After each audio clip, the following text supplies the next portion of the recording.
Fan or foe, there's no denying the specialness of this place. Adding to this mystique is the success the Fighting Irish have had the last 2 times the #1 team visited South Bend. 1988, the #1 ranked Miami Hurricanes came to town, and Notre Dame jumped out to a 2-touchdown lead. Miami battled back, needing to convert a 2-pointer for victory, but fell short and left their #1 ranking in South Bend. 1993, the Florida State Seminoles also came up short and left their #1 ranking behind. Today, #1 ranked Nebraska pays a visit to South Bend, and Irish faithful are buoyed by the fact that the Cornhuskers are winless in 3 previous visits, and their coach Frank Solich is 0-3 on the road against ranked teams. Can the Irish continue to build on past glories, or will mystique, aura, and tradition fall short against the power and speed of Nebraska?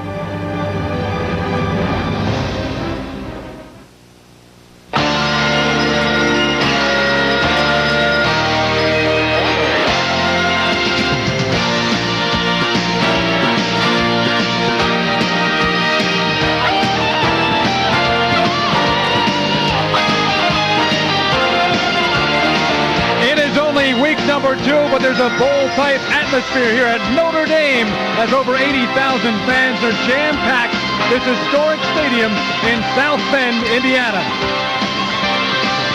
Hi everybody, Craig Minervini with Pat Hayden. Great to have you with us here at Notre Dame. The Fighting Irish come off a huge win last week against number 25 Texas A&M, but indeed the ante is raised big time this week against #1 Nebraska in a matchup that links college football all the way back 2 of the all-time greats. Certainly, Pat, it's a hot ticket here today, and the Irish are looking for a hot hand in their backfield. Yeah, they're really looking for a spark from Julius Jones today, the sophomore tailback who will get his very first start. Big stage for Julius, but he's really played well in his year and a half here at South Bend. Now, Bob Davies said we need some home runs out of him today. That's why they're getting a start. He's the most dynamic player. They need a couple of big runs out of Julius. When you look at the Cornhuskers, the prototypical Nebraska player is probably the offensive lineman.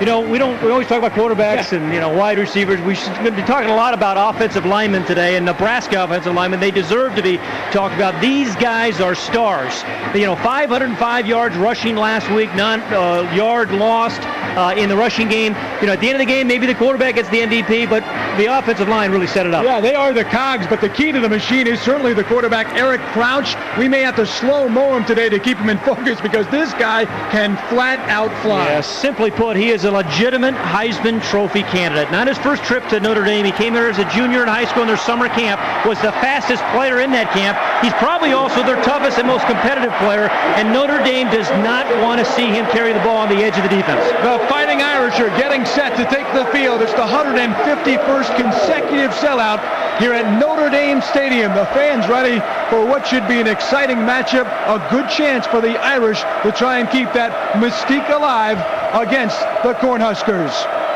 The crowd is a bevy of not only Notre Dame fans here, Pat, but also Nebraska fans as well. A lot of red in the crowd. I have never seen so much opposing color at Notre Dame Stadium in 25 years. There is some green here, too, but some of the fans will be arguing back and forth, rooting for their team as the Irish get psyched.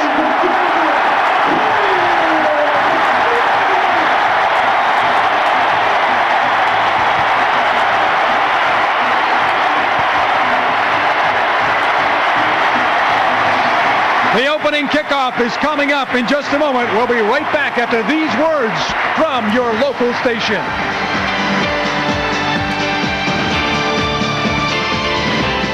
Holly Hollingsworth and John Ivanek, weekends at 6 and 11. Back at Notre Dame Stadium in South Bend, Indiana, #1 Cornhuskers and the number 23 Fighting Irish. And let's go down to the sidelines with our Bob Wischusen and the head coach of the Fighting Irish. All right, Craig, thanks very much. Coach, you said all week the key to stopping Notre Dame, stopping Eric Crouch. How do you do it? You mean the key to stopping Nebraska, excuse me. Is to stop Eric Crouch. There's no question about that, and that's easier said than done. But you know what? We've had a chance to practice against an option-style offense. We certainly know what's coming. Our kids just have to go out and execute and play. You know, I told our team, we don't have to be the best team in the country today. All we have to do is be the best team in this stadium today. And I think we're going to give great effort. I'm excited about this challenge. How about Arnaz Battle last week, now moving forward to this week, a different kind of opponent? Last week's over. It's all about one game at a time here at Notre Dame. I talked to him before the game. He's confident. He feels good. So let's put the ball down. Let's go see what happens. All right, Coach, good luck. Thank you very much. Craig, back up to you. Thank you, Bob. The weather for this afternoon here at Notre Dame, 80 degrees, a lot more comfortable than a week ago. It is still humid, 67%, a little bit of a wind, mostly cloudy over the stadium. And the fans here, it is shocking as you look at the players getting ready, because Notre Dame might feel a little bit like they're in a road game, a very unusual thing to say right here at the home stadium. Nebraska had only 4,000 tickets allotted, but obviously they picked up a few Some more. Notre Dame fans sold their tickets, I'll tell you right now. It's incredible. More red than green. Gives you a real bowl-type atmosphere in that respect as well. Notre Dame will receive the kickoff.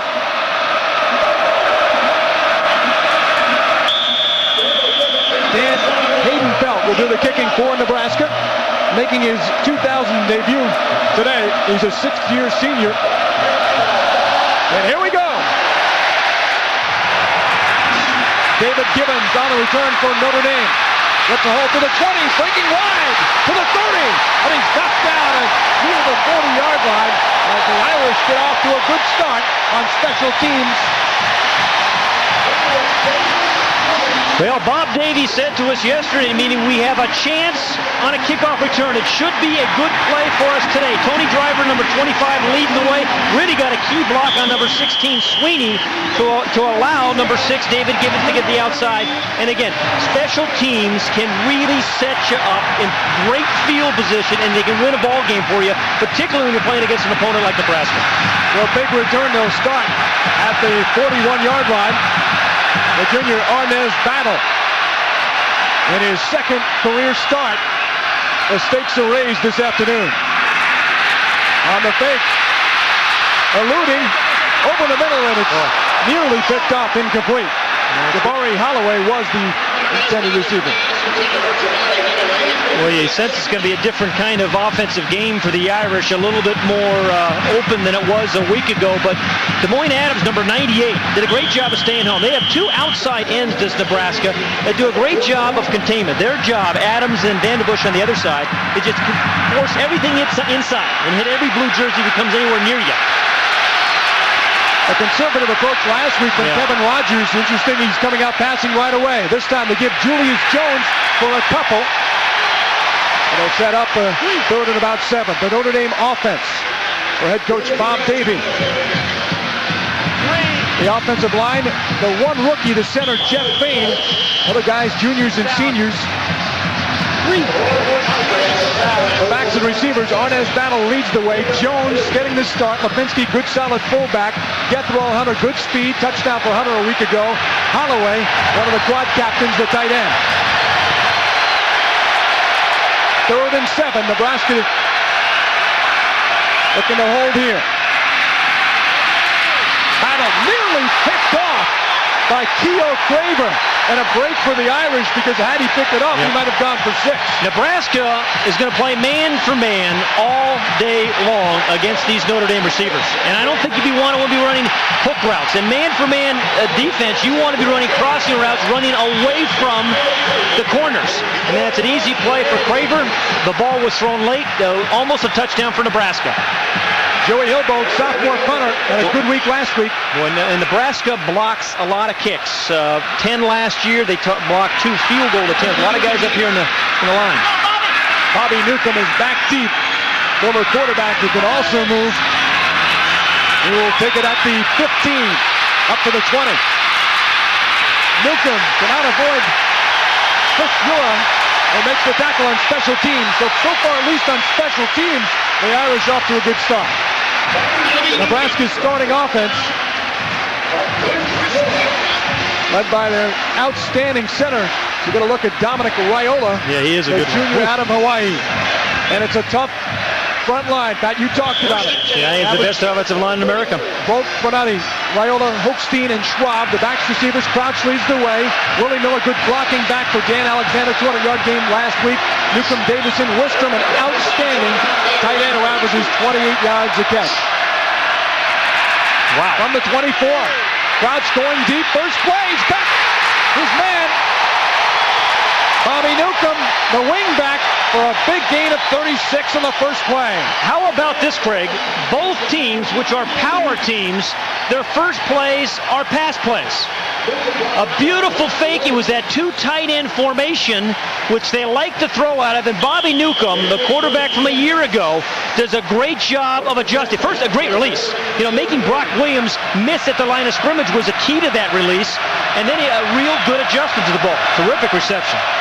So Newcomb, who was battling Crouch, was the starter last year, quarterback for a couple of games, makes the big play from Crouch. Alexander finds a hole, left tackle, and a good one for Nebraska. Another good pickup. Brock Williams on the stop of big Dan Alexander, the senior out of Missouri. Frank Solich also handles the offensive coordinator signals. We look for the Irish defense. Weaver, Wisney, Legree, and Irons up front. The junior is Weaver. The others are seniors. Boyman, Harrison, Denman. Denman's the leader at linebacker. Williams, Walton, Driver, and Israel. Walton getting his second start at the corner. And up the middle again, it's Alexander.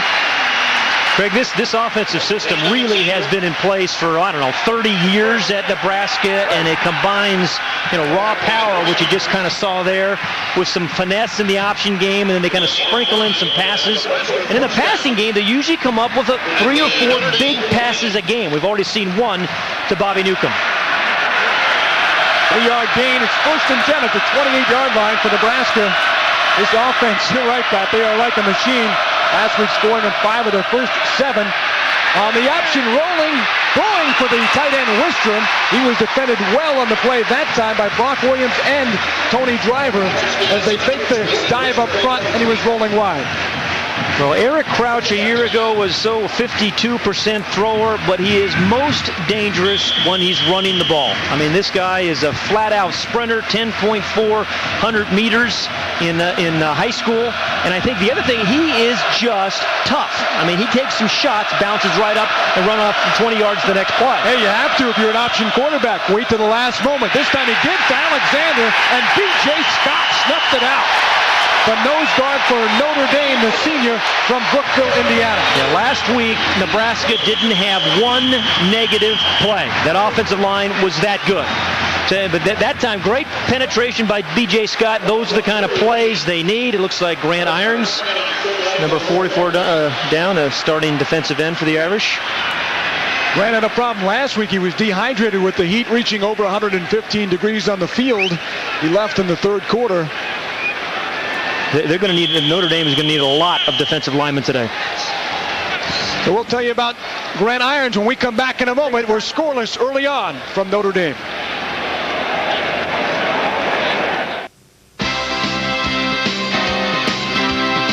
Notre Dame football is brought to you by Champion, official outfitter of Notre Dame football. It takes a little more to make a champion. By Chevrolet Trucks, the most dependable, longest-lasting trucks on the road. And by the U.S. Army. Be a part of the toughest, smartest Army in the world. Be all you can be. A Notre Dame game is a weekend of activity. The Leprechaun at the pep rally last night, they had to move it to this stadium because they had so many fans. Now here's a down Nebraska didn't see often. 3rd and 13. At the 31. Fake again, untroubled. Crouch gets away. Here's where he's troubled, but he's packed up.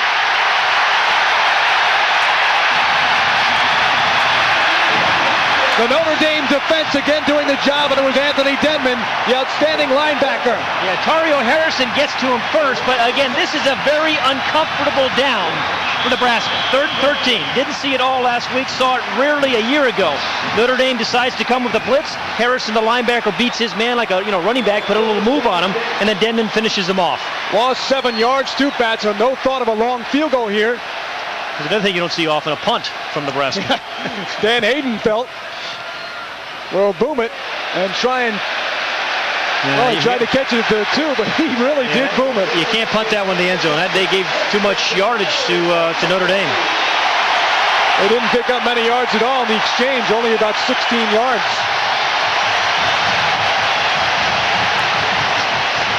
So Notre Dame will go on offense from the 20. Fans go in depth on the Fighting Irish by logging on to MSNBCSports.com. Click on NBC's Notre Dame Central, which features player profiles, game highlights, audio interviews with Coach Bob Davie, and expert, of course, analysis from Pat Hayden. MSNBCSports.com, the official website of NBC Sports. Good opening defensive series for the Irish. Was not a good offensive series on the first possession for Notre Dame. Option, Battle will keep. They'll get about 3 yards in the play.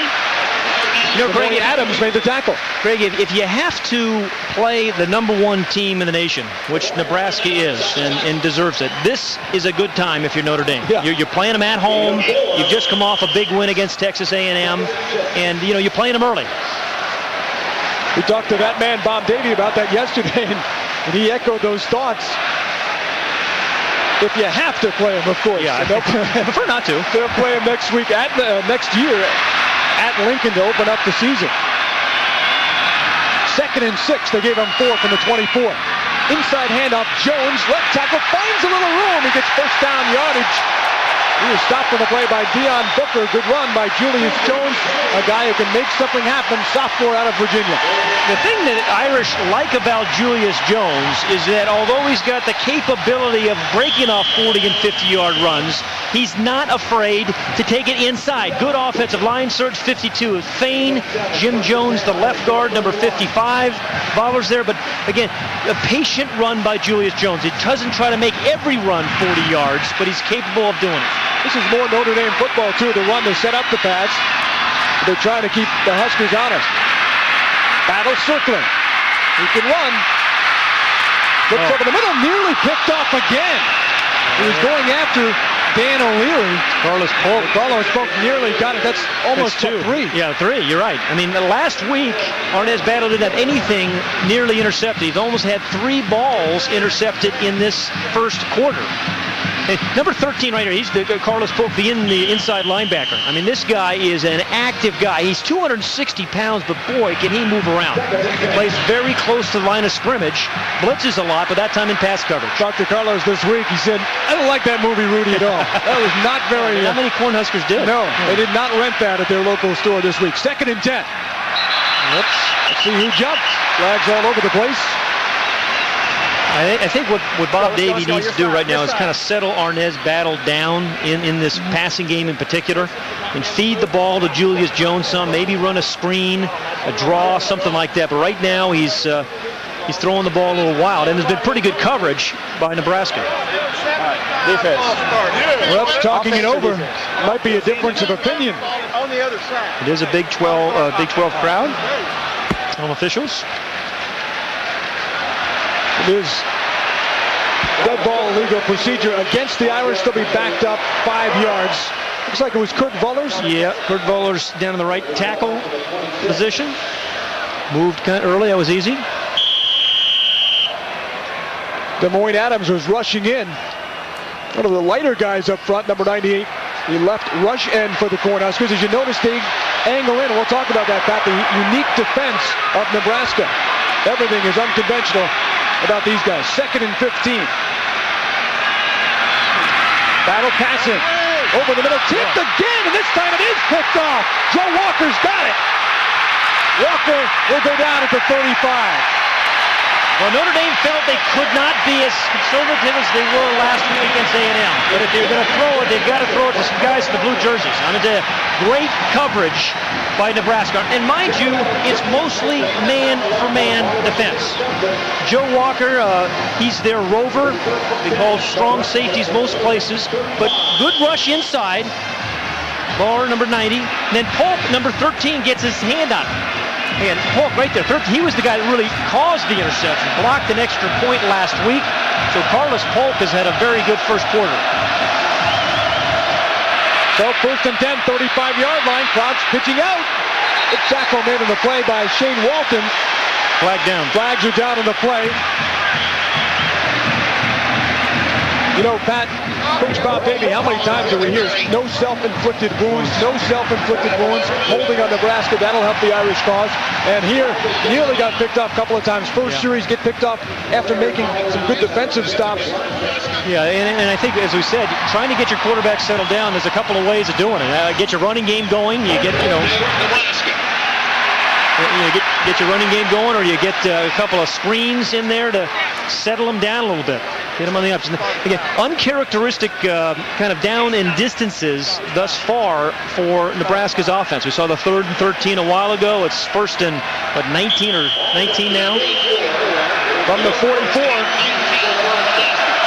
Nebraska coming off a 49-13 win over San Jose State.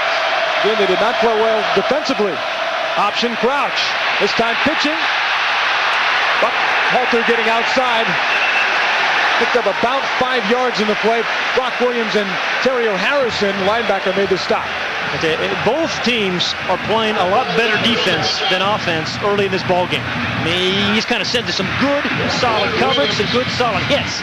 And your quarterback in the option's always going to take some hits. Low pitch, a team that had 25 fumbles a year ago, many of those on option plays.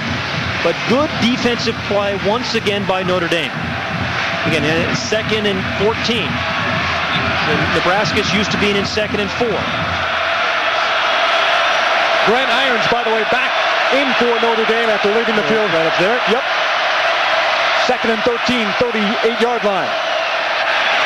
Crouch going for the bomb, way over Davison's head, who was cutting inside. Shane Walton was on the coverage on that good split end, number 3, Matt Davison.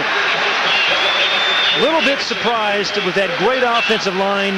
Nebraska hasn't been mashing a little bit more. Yeah, there was the penalty that got them back in 1st and 19, but that is what they do exceedingly well. Frank Solich, the offensive coordinator, as well as the head coach, with a great offensive line. Really, Pat, both teams sort of going away from their normal personalities. You expected that a little more from the Irish. They feel like they have to force the issue. 3rd and 13. And Nebraska likes to screen it here.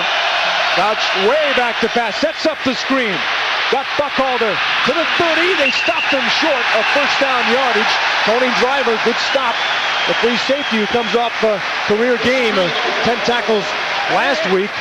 And an interception, his career high. Then Notre Dame's defense has made a statement, I think, in these first couple of drives, Craig. Hey, you're not coming in here to their stadium and getting blown out. I mean, Nebraska can overwhelm you early in a ball game. And I think even if Nebraska goes on and wins this ball game, I think Notre Dame's defense has made a very early statement. So it's 4th and 4. And they're going to go for it instead of trying what would be about a 47-yard field goal. Well, you got to think Eric Crouch is going to carry this ball. Josh Brown was 1 for 4 between the 40 and 49 a year ago. Doesn't have a good leg in terms of the distance. And Notre Dame has taken a timeout on this big 4th and 4 early in the first quarter. Notre Dame and Nebraska scoreless. Back in a moment.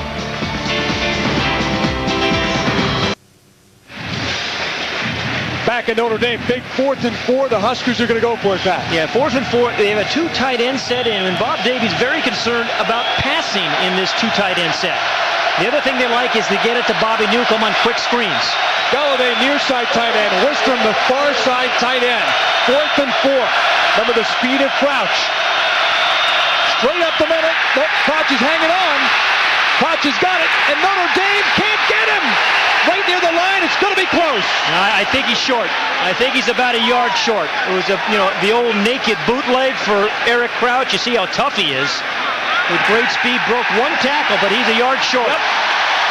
Boy, it looked like they had him about the 35, Pat. He squeaked free, but not enough, and a Notre Dame defense with a huge stop. You fake the ball up inside, then a good head fake there by Crouch.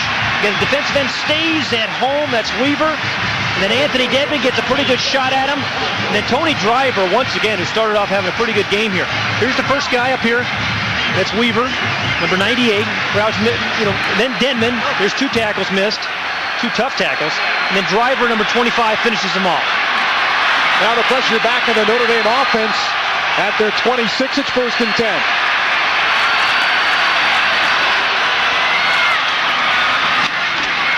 Battle on the give. Tony Fisher is stopped behind the line of scrimmage. Arnaz off to a tough start.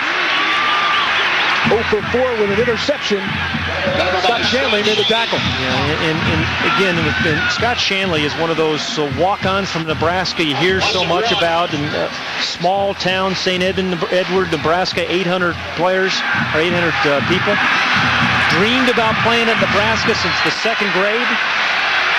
It's his first year as a starter. 2nd and 11, 25. Arnaz keeping. He's squeaky too. He's tough to bring down, but Theo Craver finally got him.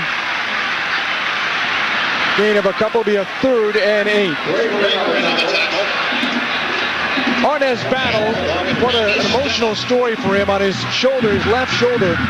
He's got a picture of his brother who died at the age of 3. His brother Brandon drowned in his grandmother's pool in November back in 1989.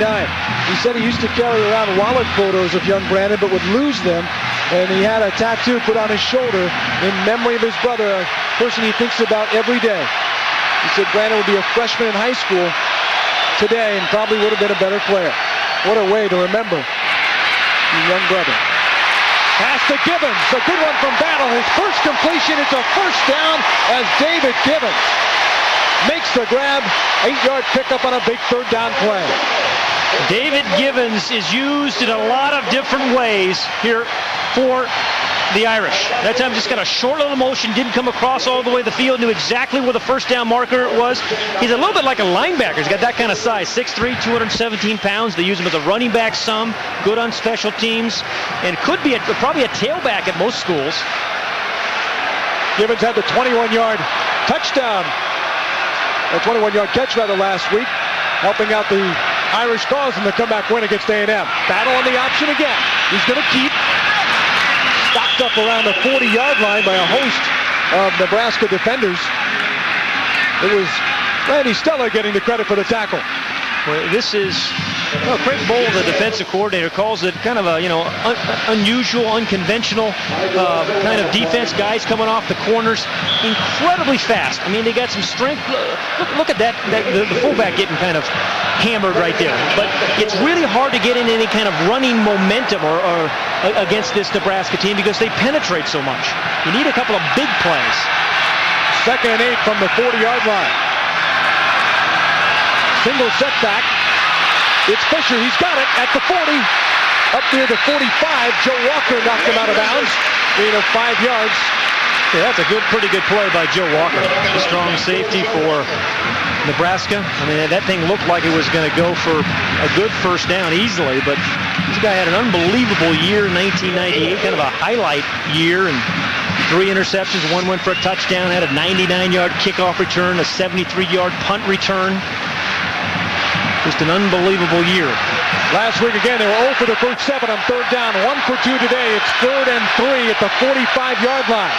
Split backs, Lipinski and Fisher. Battle's going to pass. Lobbing one nicely, but Fisher diving. It's just beyond him. Pretty good coverage in the play by Randy Stellar, the linebacker, who pulled out with Tony Fisher. Incomplete, and Notre Dame will have to punt. Notre Dame calls this their wheel route. And last year, Tony Fisher had a big year as a receiver. 18 catches, a couple of long catches for touchdowns out of this. Just wasn't thrown out and far enough to the sideline because he had the man actually beaten. One of those he'd probably like to have back, pal. Absolutely. I think he said he complained that the ball slipped out of his hands. Now, Hillsbull, the punter, cannot or should not punt this ball in the end zone. Joe Walker is back deep. Walker is senior. Hillsbull will get it about the 30-yard line. They just get the snap off. It's a boomer. Walker's going to let it go and hope to take a Husker bounce, but it doesn't. It's an Irish bounce. And the mystique alive for at least a play here for Notre Dame, a 50-yard punt. It looked like he was playing with a balata the way that thing backed up. All right, it'll be first attempt for the Huskers when we come back scoreless at Notre Dame.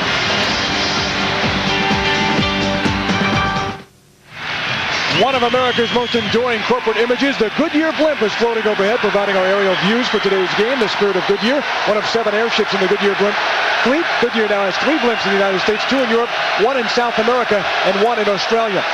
One of the key early stats, Eric Crouch, 2 rushes for -3 yards. This is the 4th all-time leading rusher at Nebraska as a quarterback, and he'll probably be the leader perhaps by the end of this year in that department. 16 rushing touchdowns a year ago. Notre Dame has played well defensively in the first 2 series. Crouch the handoff. It's Alexander. Only a yard or 2 as again, one of the early stories here, Pat. The Notre Dame defense is not getting caught up in any number 1 hype today. Ordinarily, Nebraska's offensive line is so quick off the ball, these guys, and they just kind of, get on you so quickly. There's usually huge running lanes. But if you can get to Alexander early in the run, he doesn't have a lot of make you miss. They're only averaging 1.8 yards per rush. Last week they averaged over 8 yards, and Alexander had a 208-yard day. Alexander again, just a couple over right tackle, and again Anthony Denman, we talked about him being the leader on the defense for Notre Dame, makes the stop. Going to bring up a 3rd down, probably about 6 for the Huskers. The Nebraska generally is so effective by giving you that fullback or that power play inside, and then they fake that fullback and get Crouch on the perimeter, and then all the big plays come on the perimeter of college football. But what Notre Dame has done is really taken that inside away. Davison will flank out wide to the left. The tight end on right side of the line is Aaron Galloway on 3rd and 6. Slotted back. Crouch looking Davison's way. Deflected at the line. It's incomplete. And it was Grant Irons, I think, who got his hand on it.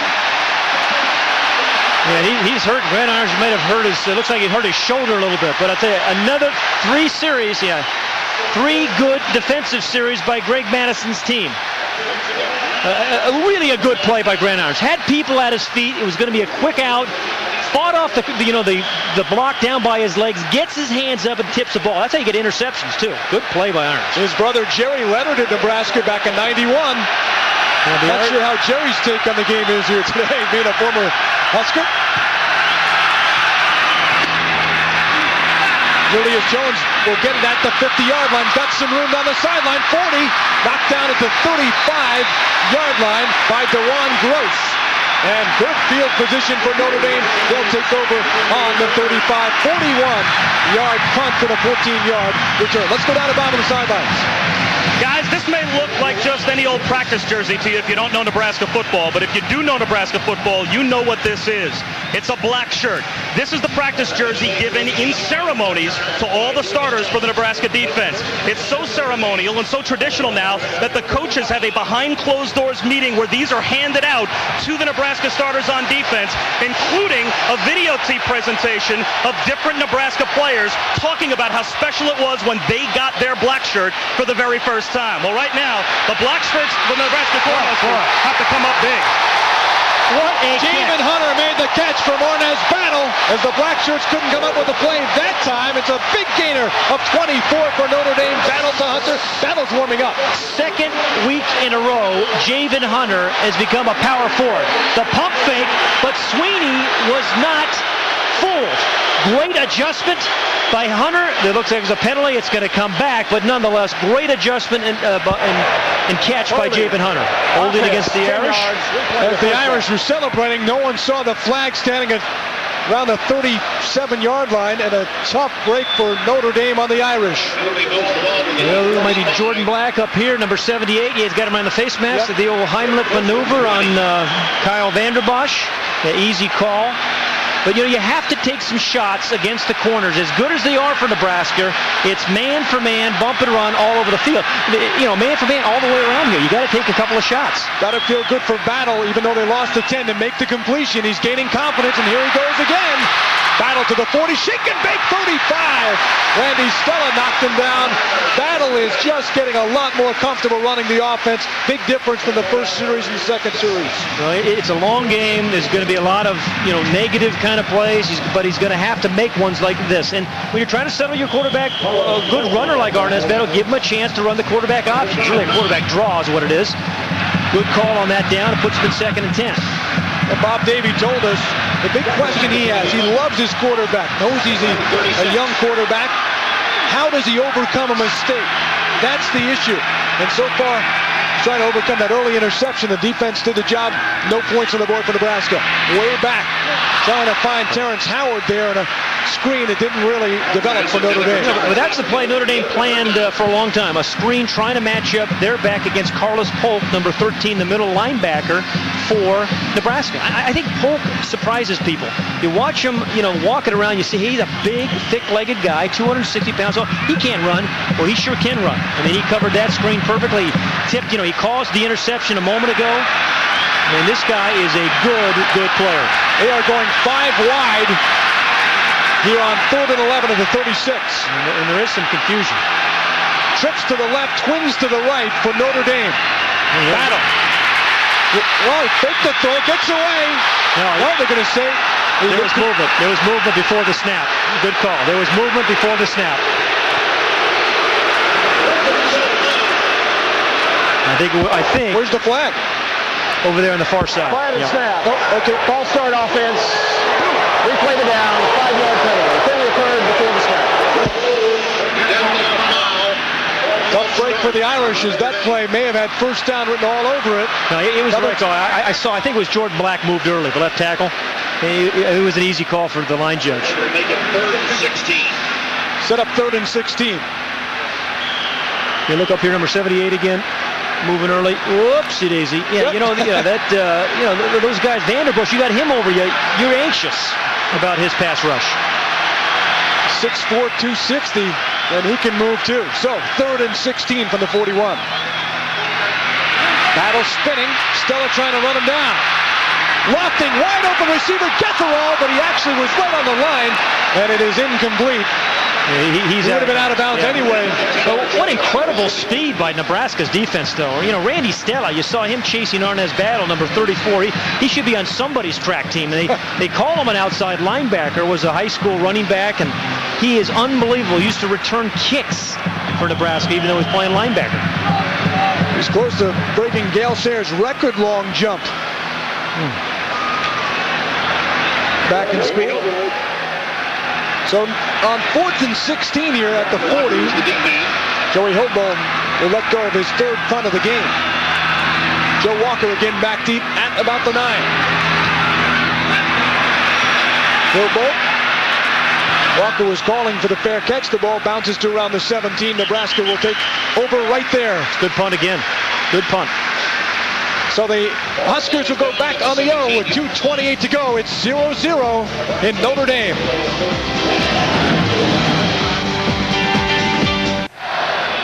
Back at Notre Dame, let's go down to the sidelines again, and Bob Wischusen. All right, Craig, injury update on Grant Irons. The same shoulder that he injured earlier on the game has been re-sprained on that deflected ball play. They've taken him back into the locker room to put a brace on that shoulder. He told the doctors he desperately wants to get back into this football game, and they're going to see if that brace will help him do just that. Right now, though, the Notre Dame Fighting Irish defense out there without Grant Irons. In the meantime, junior Ryan Roberts will take over. Thank you, Bob. At the right tackle spot. This is a series, I think, I'll be surprised if Nebraska's offensive line really doesn't take some pride in this series and make something happen. Again, they've had 3 series, and the defensive front of Notre Dame has won those first three series. They tend to wear on you, and Bob Davie was talking about how they impose their will on you as the game moves along, but so far the will has been coming from the Irish on Nebraska, which is 62 total yards. Here's some yardage. Buckhalter taking it up near the 25. And you see how quick Russ Hochstein, number 55, was, the right guard. I mean, he's pulling, leading the way. Hochstein, number 55, from Hardington, Nebraska, right here. Now he's going to get out in front. He's looking for a linebacker. Any blue shirt he sees. Got a piece of Ron Israel. But the thing about these offensive line, they are big and powerful, but they are very light on their feet. Buckhalter is 3 for 15. He's got Judd Davies, the fullback, who will take the handoff and rumble over the 30, over the 35. Judd Davies, the fullback freshman, with good yardage and a first down for Nebraska. 13-yard gain. Yeah, they give the ball to the fullback once every lunar eclipse. They didn't carry it a lot in Nebraska, but when they do, it's pretty meaningful. You pitch the ball, you run the ball outside, then you kind of feed the ball to the fullback. Good cut by Judd Davies, really known as more of a lead blocker. And Frank Solich said when he came into our campus, he knew what his role as a fullback was, and that was to block. Isn't it a constant setup when you go against this Nebraska offense? They just send you one way, and and you never quite know. It's a little bit of illusion. Crouch will keep. Crouch, you can see him motor. Look at him go. 50. Crouch breaking free. Crouch to the 20. Walton tries to catch him. He won't be able to do it.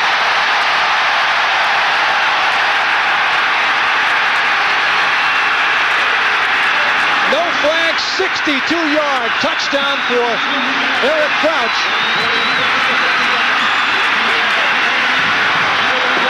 The flag after the play and the celebration, that'll tack on and make it a long extra point. Most likely we'll have to wait. Well, it must be a big game for Nebraska because they score so many touchdowns. They ordinarily don't get too excited. So it must feel like it's a big game. Could be against Notre Dame as well. Personal foul. Personal foul. Yep. Now that'll be on the kickoff, I believe. And that's a bad penalty. It allows you to go for an onside kick if you want. You're going to pick up 15 yards on the kickoff. Josh Brown will kick the extra point. He had 6 of them last week. Kickers are always active at Nebraska. You notice that? Just comes with the territory when you put on the big red. It's good. A career-long touchdown for that man, Eric Crouch. You know, Eric Crouch, he's going to get a lot of pats on the back for this run, and it was indeed a good one. But Russ Hochstein, number 55, really cleared the way for him.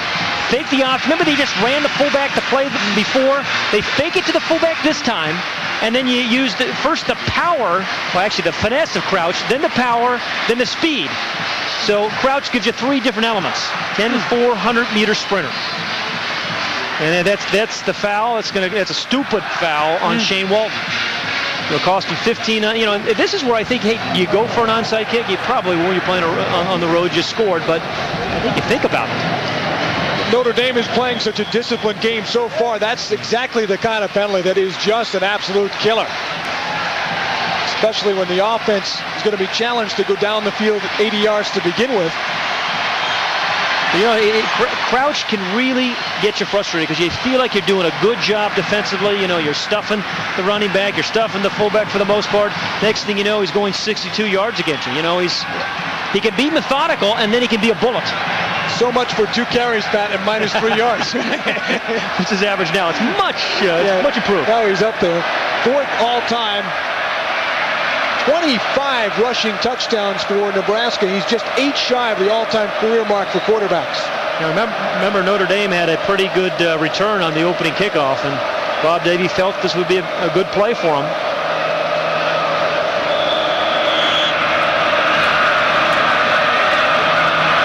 Van Hayden-Felder did the punting, will do the kickoff chores as well. Gibbons is going to take it from a couple deep. Up to the 10. Wide to about the 18-yard line. John Gibson made the stop for Nebraska, and Notre Dame will take over with a long way to go. For more Fighting Irish sports information, log on to UND.com, where you'll find highlights and audio clips of Notre Dame football's coaches and players. Plus, each week, UND.com offers fans a chance to submit questions to a featured Notre Dame player. UND.com, the official athletic site of the University of Notre Dame. Well, Notre Dame needs one of those home run kind of runs out of Julius Jones that Bob Davie talked to us about yesterday. Says he's capable of doing it. We need some of them in this game. Gibbons in motion. Lipinski, the fullback, in front of Jones, who has the ball. Across the 20, 22-yard line. Tony Fisher. John Clanton, nose tackle, backup, made the stop. Working on that, there was Julius Jones. Incredible speed on this defense. They have a real tough nose guard, and Jason Lore, number 70, he kind of locks down the middle. Carlos Polk doesn't let much happen down the middle. But everybody, other than that, boy, they are just, there's a track team. 2nd and 6. Jones, there's a bit of a spurt for Julius Jones. Close to first down yardage, got up to about the 28, a yard shy. Finley, number 19, really stopped what was going to be a pretty big run. Clint Finley, number 19. Plays some rover, plays some free safety for Nebraska. Was a starter a year ago, and out with a concussion late in October. This guy must be a great athlete. He was a high school quarterback in Texas, recruited by all the big schools in Texas, A&M and University of Texas, to play quarterback. Wanted to come to Nebraska and been a free and strong safety for them, a very good one. Yeah, he's a versatile guy. Watched Mike Brown, the outstanding. How many times do we hear about Mike Brown, the rover from last year who moved on?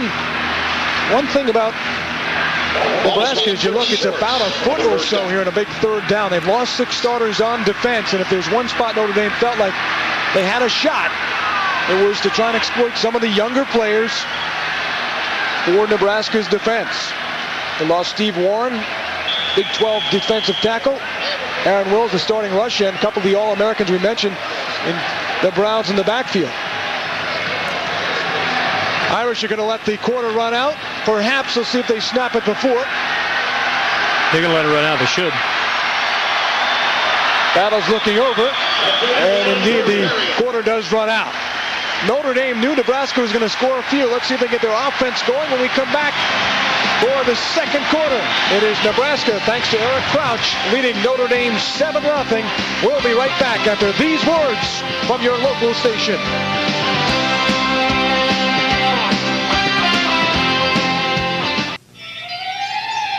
Are you ready to see yourself as others see you? I didn't know I was so gray. Now escape that old gray look with new Just for Men. More than a hair color, it's the Rejuvenator. Just for Men shampoos away gray in 5 easy minutes and now has vitamins. It brings back a thicker, healthier look that's completely natural. I like what I see. Just for Men. More than a hair color, it's the Rejuvenator. The Olympics in 6 days on NBC4. Craig Minervini back with Pat Hayden, Bob Wischusen, and our NBC crew at Notre Dame Stadium, getting started for the second quarter. Pat, you knew Nebraska, at some point, they're going to score some points. Bob Davie told us that. I think he'd be happy giving up just 7 for one quarter if you keep your offense going a little bit, because they're going to have to score, obviously, if Notre Dame wants to. Yeah, I think if Notre Dame's going to win, they have to do 2 things. One, to get Arnaz Battle on the perimeter, but they have to cause fumbles on defense and turnovers. And up the first, the middle, Lipinski gets 3 yards, but overall, Nebraska offense had some trouble against the Notre Dame defense in the first quarter. But one play by Crouch. That's why he's a Heisman Trophy candidate, and that's why he's playing quarterback. A year ago he played some wide receiver. They moved him to quarterback. They finished 12-1. That was after winning a couple of games with Newcomb starting at quarterback, but they saw the skill of Crouch all along. So did Bob Davie.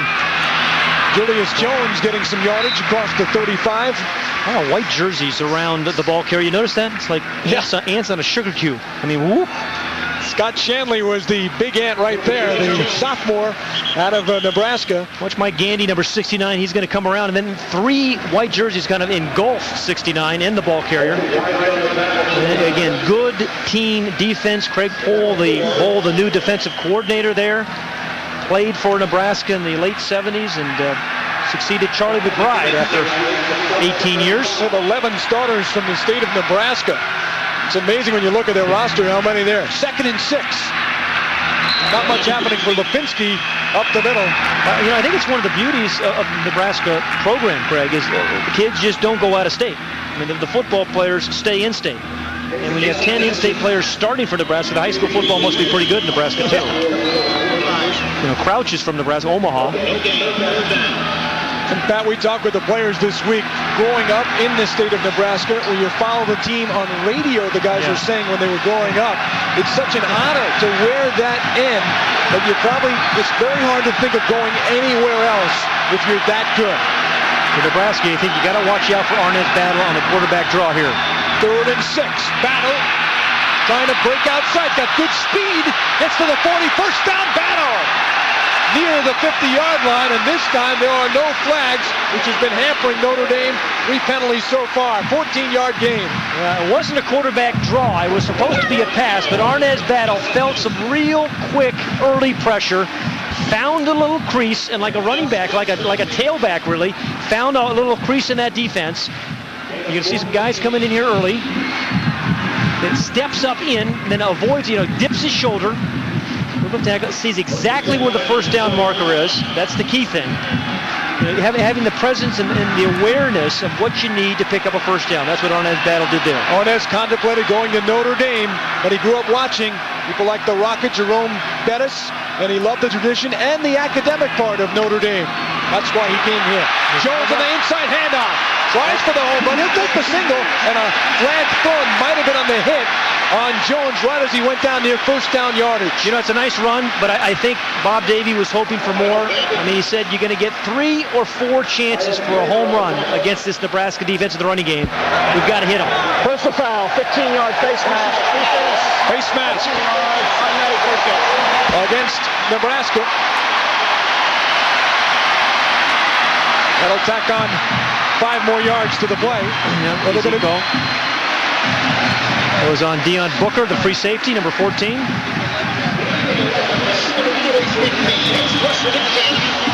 First and 10, big play for the Fighting Irish.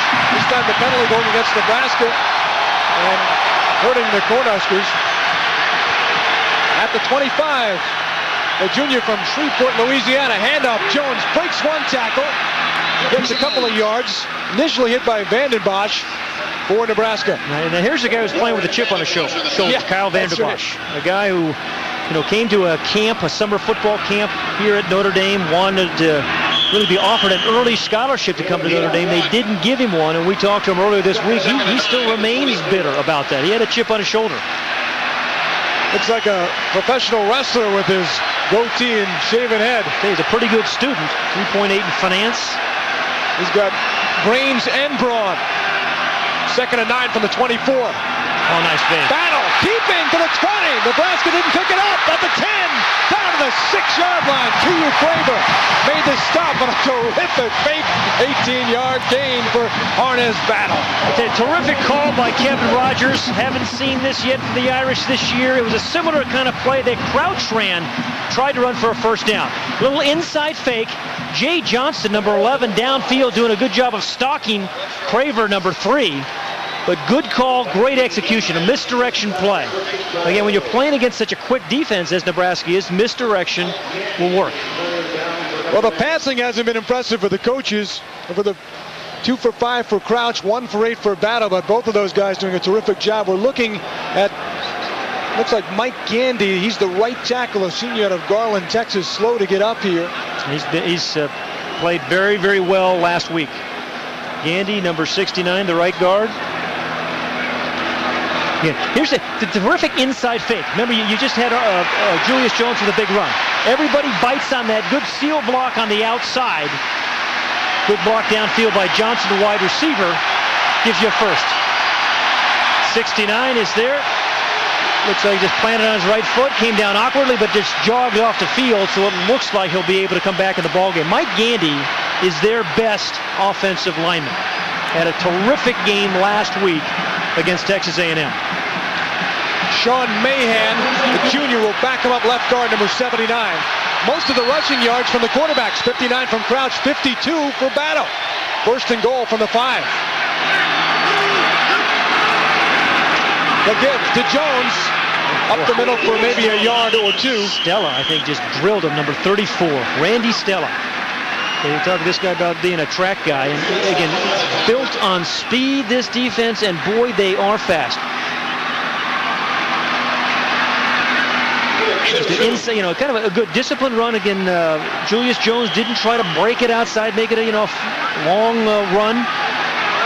But the Randy Stella, he can cover up a lot of mistakes by a defense with his outstanding speed. The smaller Jones is out, full house backfield. Howard, who goes 6'1", and Fisher are in. Somebody moved. We have a flag, and it looked like, again, the Irish again costing themselves, Pat. Because Terrence Howard, yeah, you're right, Greg. Terrence Howard was wide open in the end zone. He was the guy who went in motion, and he was going to be wide open for a touch. Now, wait a minute. If there was the encroachment and the Nebraska lineman hit the offensive lineman, we'll see. Offside Nebraska. Well, but even so, it's on Nebraska. Notre Dame missed an opportunity for a touchdown. They really did. The penalties are the other way, too, huh? Here he is, the guy in motion. That's Terrence Howard. Watch how open he is going to be in the flat. The trailer is just too far behind him. Now he stops because of the penalty later on, but early on he just had such a lead on him on an angle, would have been an easy score. The power I formation. Now Jason Murray sliding to the right. That's a penalty there, isn't it? Yeah, Nebraska's off. Handoff. Touchdown! There's the flag down, but obviously it's going to be on Nebraska's. Tony Fisher moves in for Notre Dame.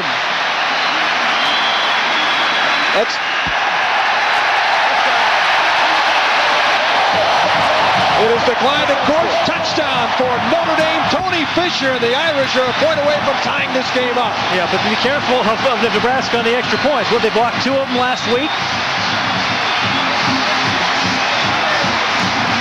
But nice response by Arnaz Battle of the Irish offense. You know, Crouch tries to knock you out. They keep coming, battling back in an attempt to tie the score. Good drive. Nice drive. John Crowther will snap it.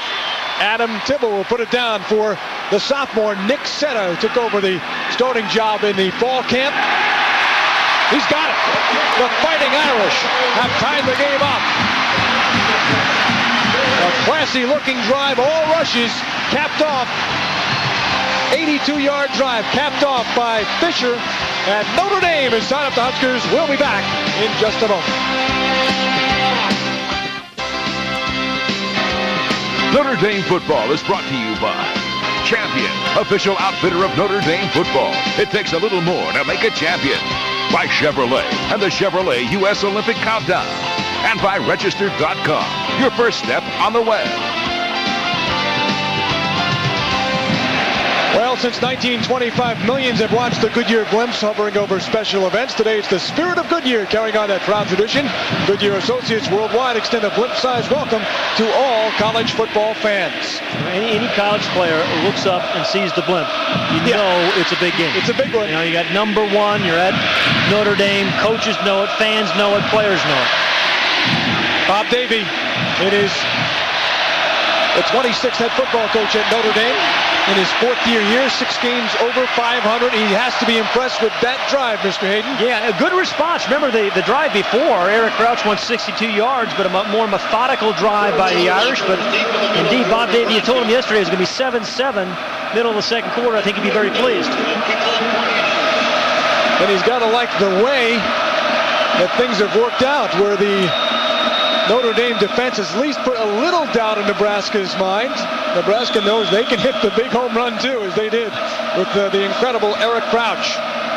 Matt McNew, great soccer player here on the kick. He can boom them.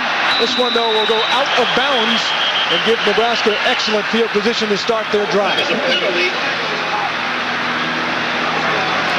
Well, next Saturday at 1 Eastern on NBC, the tough schedule continues for the Fighting Irish. They'll take on interstate rival Purdue, the 14th ranked team in the country. That's Notre Dame and Purdue next Saturday at night here at 1 Eastern on NBC. From one Heisman Trophy winner to another.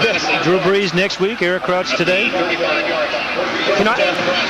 Boilermakers hosting the candidate, Heisman Trophy candidate, right. They're hosting the Golden Flashes of Kent State this afternoon in West Lafayette. The Golden Flashes? The Golden Flashes. Not one of your favorite clubs, huh? Yeah, I like that. I like that nickname. Well, Eric Crouch, again, last time we saw him, he was 62 yards for a touch. He's got Miller and Alexander, I formation. Davison is the wideout, moving to the left. Crouch will hang on. Man, is he quick. Over the 40, good pickup for Crouch again, near first down yardage. You know, he's a quarterback because he calls the plays, but he's really the running back, or a running back, because he's so quick and he's so strong. And a lot of times, after he fakes the fullback, he'll just duck in right behind him. They call it the design quarterback duck play or a quarterback ISO sometimes, and he's got some power. He's got a couple of extra yards there. Nebraska records for Eric Crouch. Set the sophomore season total yardage record, over 2,000 yards. Look what he did in that one game. In one quarter. Scored 3 different ways. Yep, caught one, threw one, ran one. Hand off first down, Miller, the fullback. Denman on the stop. That was last year in the second game of the season. In the second quarter, in fact, Pat, it was within 8 minutes. He ran one, he caught one, and he threw one for a Nebraska record. And how about what Davey was talking about? He had him in camp here. That's right. As a senior. Yeah, well, I guess junior summer, I guess it was in the football camp. He said, hey, he was clearly the fastest guy we had here in our camp. They had these races with all the guys who come to the camp, and he outran everybody. Ran irons again. Well, his tough day continues. 1st and 10. Ball on the Nebraska side of the 49. Crouch giving near side. It's Newcomb. He's a threat as well. Gets across the 50. They want to get Bobby Newcomb the ball more often this year. Dario Harrison made the stop. A gain of 6 for Nebraska. Again, power, option fullback, and then a little finesse. A little finesse, a little reverse to Bobby Newcomb. You still think about Johnny Rodgers running those kinds of plays, don't you? I mean, I think that's one of the beauties of Nebraska. It's the same plays, the same offense for 25, 30 years. Frank Solich, the head coach, played at Nebraska. 5 of his assistants did. You think of Rodgers, especially in this matchup. Last time they played, Rodgers was a big man. Miller picking up 6. Willie Miller's the guy who just got married at Nebraska last summer, right? When kind of ate everything on his honeymoon. He went on a cruise. Yeah, went on a cruise and had 6-7 meals a day. And you know, he said you pay for it, you got to eat it. But the thing was, when he got back, Pat, he was 15 pounds heavier as Grant Irons makes his way out. The coaches looked at him in June and said, whoa, time to stop the fun, Frank Solich said, and get back to your weight. And he went down from 260 to where he is about now, 245. Married Kimberly Cowell.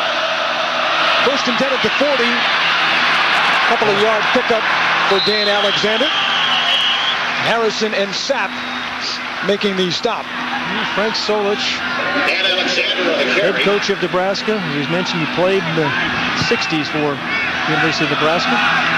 Now, he's not a big fella, only 160 pounds, and look at this. He was actually on the cover of Sports Illustrated back in 1965. This came off was the preview edition, but he had a 200-yard day for Nebraska running. He was the very first 200-yard rusher for Nebraska, and that was the college football preview edition for Sports Illustrated. That's a big deal. He's the 48th all-time leading rusher in his career. He averaged over 5 yards a carry, but that certainly was the highlight day. He got almost 20% of his yards in the one day. On the option, Crouch gave to Alexander. He was nailed on the play. Both Alexander and Crouch took a hit. Nebraska picking up a couple of yards. You know, Greg, I think one of the incredible things about Frank Solich and this whole Nebraska staff is the continuity in their coaching staffs. 132 years of experience at Nebraska. We're talking about at Nebraska now. And that's where we say it is a system. It's been going on now for 30 years.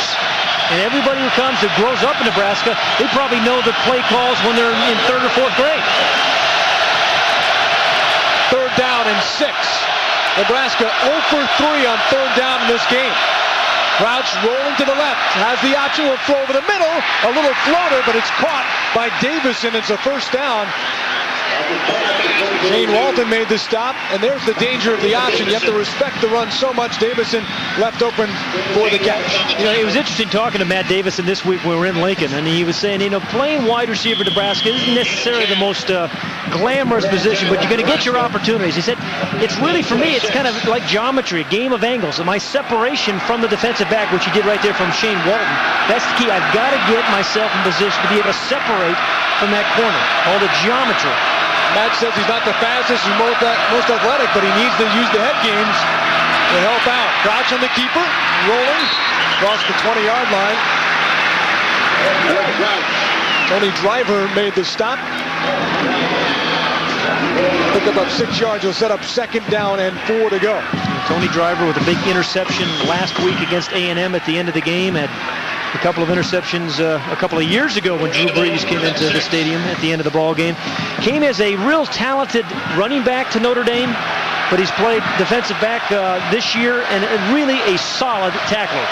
How about this lineup? You got 590 pounds of fullback leading Dan Alexander. And Alexander getting to the 15 with Davies and Miller in front of him. Two 245-pound fullbacks. That's a 1st down. Driver and Sapp making the stop. How'd you like to stop those two guys? You got to fend off 2 big fullbacks in the power I. Yeah, and those 300-pound offensive linemen. Now, this is looking more and more like Nebraska football. I mean, kind of pounding it inside. You know, maybe you throw the ball a little hook to Davison once in a while, but get those big old offensive linemen. Raiola, number 54, a very athletic and unique center.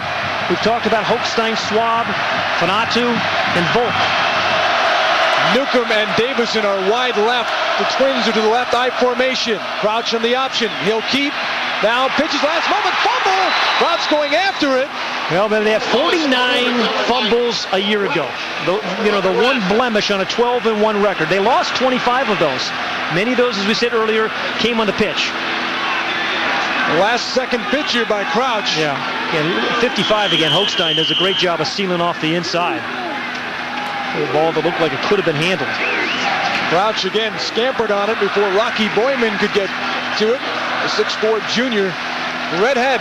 Is he wound tightly, Rocky Boyman? Yes, he is. Boyman said to us yesterday, his dad is more nervous than he is about him playing. That's a big fan, been watching from Cincinnati for years. Timeout Nebraska on this 2nd and 10 from the 15. So Eric Crouch trying to find the end zone for the second time in a 7-7 game from Notre Dame Stadium. 7-7, 4:42 to go here in the second quarter. Just got word that Grant Irons, this is a tough loss, Pat, the right end, the senior dislocated shoulder. The doctors say he will be out for the rest of the game. Those Husker fans put a little more butter on their corn after hearing that news. Corn on the cob, that's corn on the head. 2nd and 10. This is a much more characteristic drive of Nebraska. They won 62 yards in the last one. Miller in front of Alexander. Crouch, pitch option. He'll keep to the 10. Look at the vision he has to look and fool you to the right, goes to the left, inside the 5-yard line. Anthony Denman made the stop. Nice game by Crouch. Just think how frustrating it is for Anthony Denman, number 39 for the Irish. He's a quick outside linebacker for the Irish, but he was trailing Crouch almost this whole play. See right there behind him? Never makes up any ground, really. Crouch 7 for 85 yards rushing and a touchdown. And remember, Craig, he scored 16 touchdowns rushing last year. So I think if you're the defensive team for the Irish now, you think, hey, first things first, let's stop Crouch. He likes to keep the ball inside the 10. And he's had just 16 career starts. Crouch will keep. He's not going anywhere. No, Harrison helping the middle linebacker, 51. Denman as well on the tackle. Yeah, Denman got a full piece of Eric Crouch that time. Good scouting. Notre Dame started preparing for this game last February. The first time they started looking at the 12 capes of Nebraska. And Bob Davies said to us yesterday, Nebraska forces you to prepare early. They started in February, and they knew when Crouch gets down here, he likes to keep it. There's early, and then there's almost a lifetime. I mean, we're talking February. That's right. Man, 2nd and goal from the 4 for a 3.5-hour football game, right? 13th play of this drive. Crouch on the option again. Boyman tried to pull him down, but he held him up enough for the tackle. But it was Anthony Weaver who made the stop, but Boyman was the key man. Absolutely. Number 30, Rocky Boyman. And Rocky is his given name. That's not a nickname. And if you're a defensive lineman or linebacker at Notre Dame, you'd love to have the name Rocky. Just kind of played off his block, stretched it out, got a first piece of him, and then Anthony Weaver delivered the final blow. And on 3rd and goal from the 5, Nebraska will call the timeout. They're just 1 for 4 on 3rd down so far this afternoon. 7-7 from Notre Dame Stadium. This Notre Dame moment is back in Notre Dame. 7-7. Key drive going here, Pat. 7.5-minute drive for Nebraska. 13 plays, 12 of them have been runs. And again, this is where Crouch is most dangerous, but Notre Dame has done a good job thus far on this drive down here with him. Miller, the fullback, gets the handoff. Oh boy, great change of place. Right near the goal line. I think if you have an offensive line, I think it's going to be a little bit short. I think if you have an offensive line like Nebraska, 4th down, even though you're on the road, I think you go for it. Let's see where the placement is, too, as you look at the fullback, which is a bit of a surprise we talked about earlier, getting the ball. I love the call. Great change of pace. They are going for it. There's a 2 tight end formation in. Here go Aaron Galladay comes in at 285 pounds of tight end, but I think Frank Solich believes his offensive line can get that much yardage. They are 2 feet shy. Crouch, keeper, touchdown.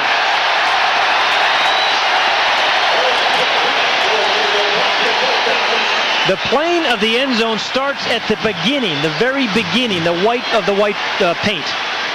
So you don't have to actually go all the way across. As soon as you hit the beginning of that white paint, you've crossed the plane for the touchdown. I like the quick count here by Crouch. It didn't give Notre Dame a lot of time. Yeah. Wow. That was... yeah, he got there in a little late surge. Absolutely. He got clearly across the white line. And the first surge, he kind of got knocked back. That's a terrific drive. 14 plays, 13 runs. Josh Brown on the extra point.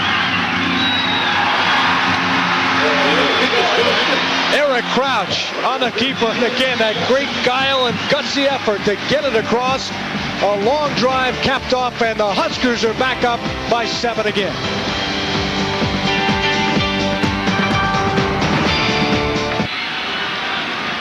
Back in South Bend, the Huskers' long drive now leading 14-7 with 2:24 to go in the half. There you go. And near the conclusion of today's game, we'll select a Chevrolet player of the game from each team. Chevrolet will make a contribution to each university's general scholarship fund.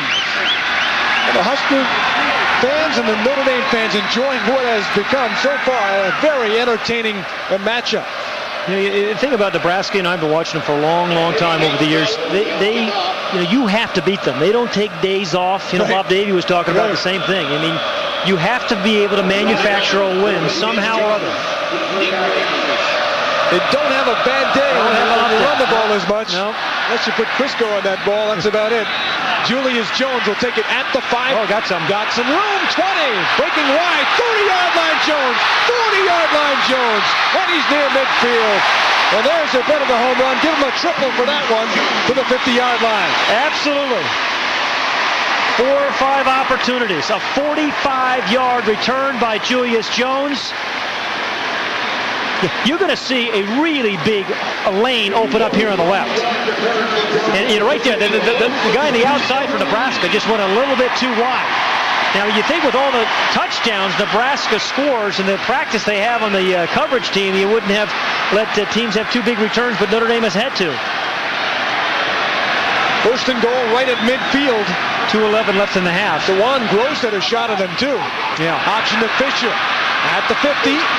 Near the 45, he was pushed out by Scott Shanley, the sophomore linebacker.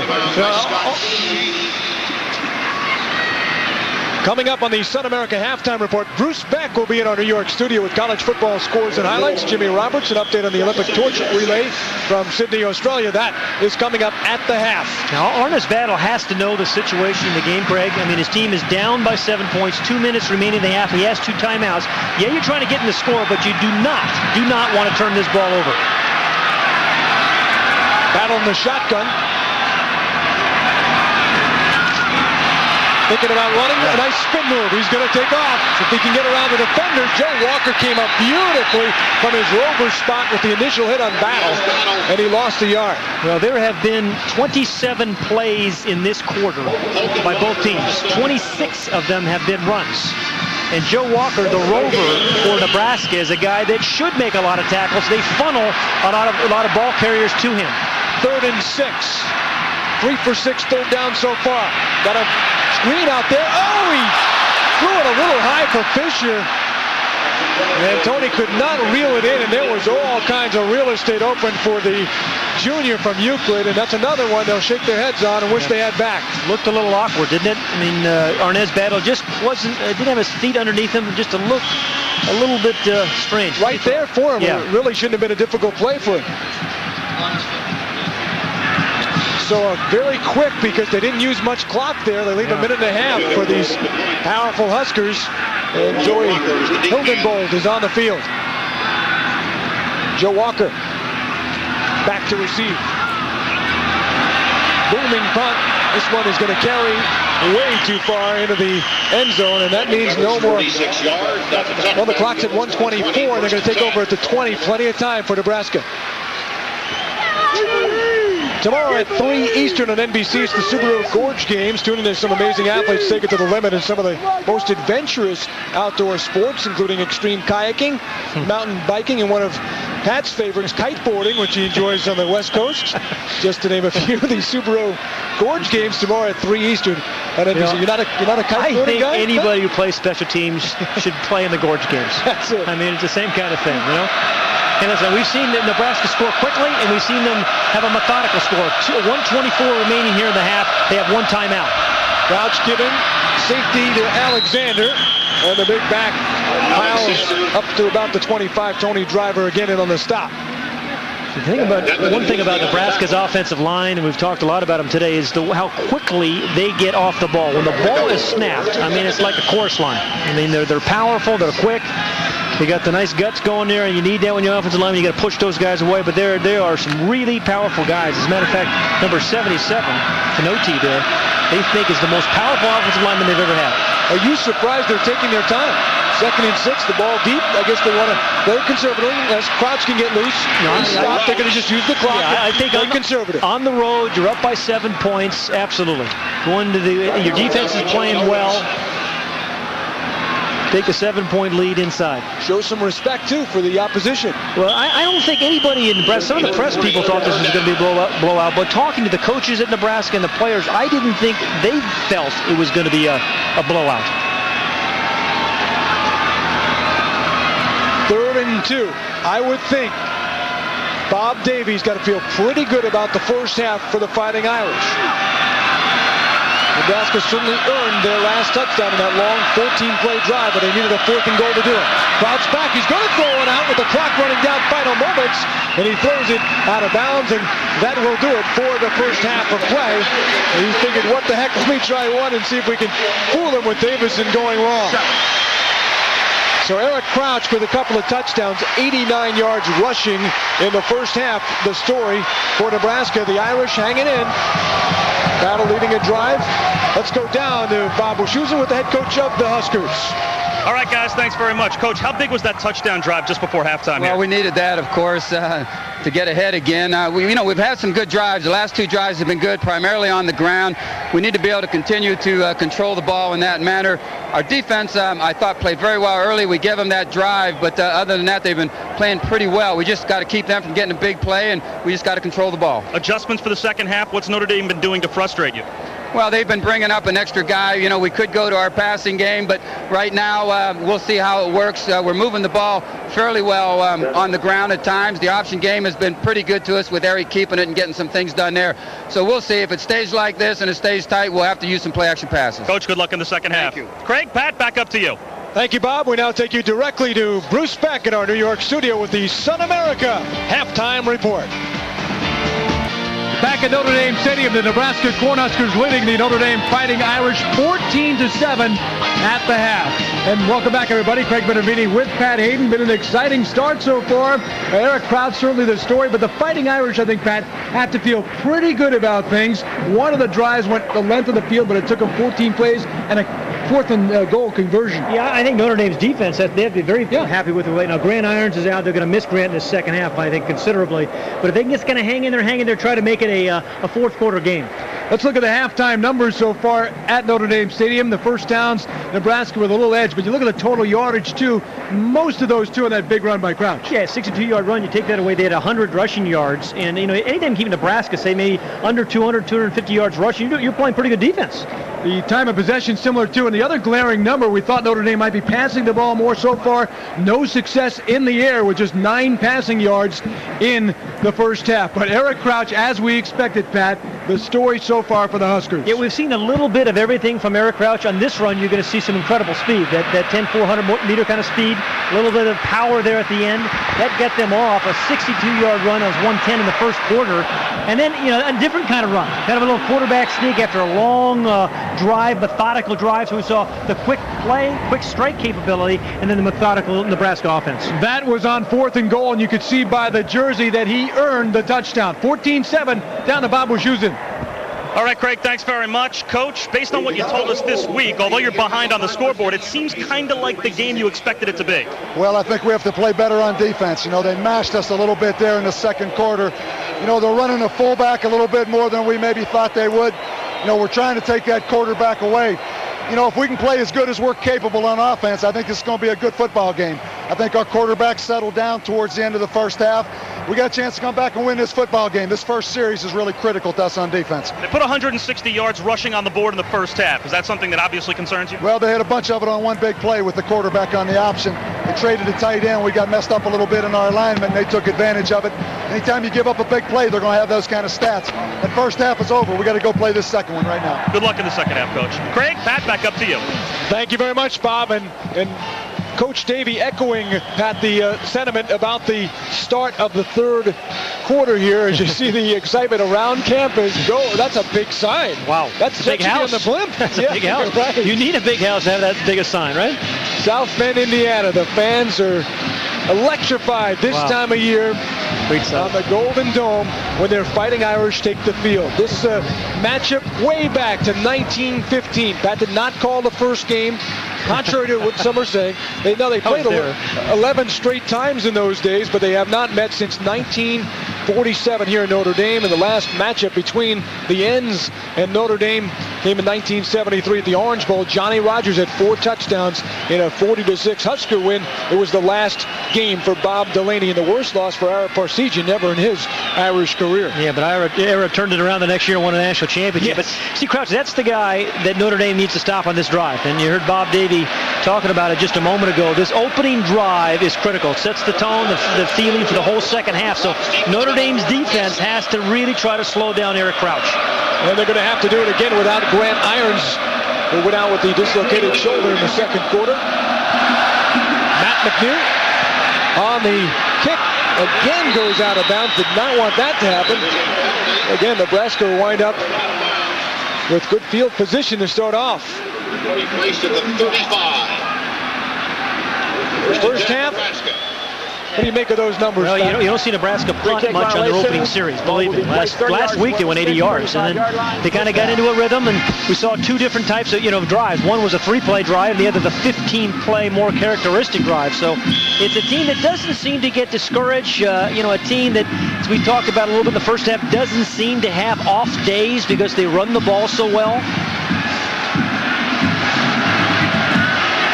They start at the 35 thanks to the kick. Out of bounds in the power eye. In motion is the big fullback Judd Davies. And up right up the middle to about a yard. Miller on the carry. Bob Davey was talking about the fullbacks getting the ball a lot. A little bit of a wrinkle from Nebraska so far. Well, I mean, if you're going to playing against Nebraska, you'd love to say, hey, make the fullback beat them. Yeah. You don't want to have Eric Crouch have the ball in his hands 30 times a game. So I think on some of those option plays, their tackles actually go out wide, so they are forced to feed the ball to the fullback. No gain of the play, 2nd and 10. Miller and Alexander in the I formation, twin to the left for Nebraska. Crouch on the option. He'll go to Alexander. 35. He's tripped up. Good defensive play. Ron Israel. Couple of yard pickup for Alexander. And that'll set up a 3rd down here in 8. Yeah, again, not a kind of down Nebraska's used to. 3rd and 8. Well-disciplined defense that down for Notre Dame. Israel kind of had the pitch man. They had their quarterback taken away. They had a dive man. And that's what the option forces you to play off the disciplined defense. Big play here, 3rd and 7. Nebraska was 1 for 6 in the game on 3rd down. They've had their troubles on 3rd down. This is a guy that's Can you Bobby Newcomb. Can you option 3rd and 7 still? Or you pass it? Crouch trying to turn the corner and pass it. He turns the corner. Boyman got him again. Rocky Boyman showing his speed despite being 6'4", 239, and a big stop for Notre Dame. Rocky Boyman is one of those guys that loves everything about football. He loves practice. He loves training camp. I mean, he's a guy that would play at double headers if you had him. He'd play in the parking lot. And again, maybe his dad's a little less nervous after that play by Rocky Boyman, but a good closing speed by Boyman. Well, he's a big Reds fan. He's a baseball fan. He's like Ernie Banks. Let's play 2. Yeah, you're right. Well, I bet you Crouch thought he could outrun the big linebacker, though. That did not work out that time. Fair catch, Julius Jones. And Notre Dame will start on the 32-yard line. A 41 punt as you look at the red-headed. And is that a face of someone who goes to Notre Dame or what? Rocky Boyman has got a little Irish in his blood as well, the junior from Cincinnati, Ohio. Captain of the high school track team, and he was a sprinter. Yeah, you saw why right there. First half Irish possessions. He had got off to a real slow start. Just didn't look kind of in sync. Nebraska's defense can do that to you, but the 11-play touchdown drive brought him within 7.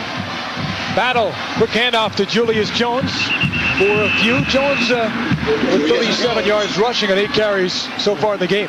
That one was running to darkness. There was no daylight there because there were about 5 white jerseys stuffing up every available hole. Bob Davie looking to get his offense going here. 22-16 lifetime. Had some pressure coming off the 5-7 season, losing 4 straight they had last year, but the good win last week has the Irish feeling pretty good about things. Jones, he's wrapped up by Vanden Bosch. Let's go down to Bob Wischusen. All right, guys, Grant Irons gone for the game, as you said. Defensively, well, for the Irish, offensively, they are going to be without Javon Hunter for the rest of the game. He suffered a concussion in the first half. He is in the locker room. He will not return. Back upstairs. And Javon, a big man last week, Pat, he caught a touchdown against A&M. He had a nice catch in the first half to get called back, but big part of their offense were their top 3 wide receivers. Notre Dame is 3 for 7 on 3rd down, and here's 3rd and 8. Shotgun battle. Oh, he's taken on the outside. Fumble! Nebraska recovering. Stella on the hit. I think Notre Dame recovered. I think Notre Dame got it. Well, hang on? Yeah, they did hang on. I think Thane kind of grabbed on it. But I tell you, we talked about the speed of Randy Stella off the corner. High school running back. Incredibly fast. He is number 34. He's down here, right at the bottom. Really, no one has to pick him. No one picks him up. I mean, Jordan Black, the left tackle, had an assignment. He had a defensive end, but a good design on the blitz by Randy Stella causes the fumble. Good recovery by Jeff Fain to quickly jump on it. The sophomore center. Both boulders back. Gets it off. Joe Walker coming up to field. No. Newcomb lost the ball. Went off Walker's hands right to him. Husker bounce. Another fumble ball. Thrown backward, it appeared. It was 2 different fumbles, it looked like. That was Finley. Yeah. Batted down. It looked like it was coming out of a pitching machine or something. It shot up there like they use in practice. Well, there wasn't much communication between the 2 deep men. I know they're innovative, but 3 return men in the same play? Yeah. Walker and Newcomb. And then the ball comes out. Finley's there to make the recovery.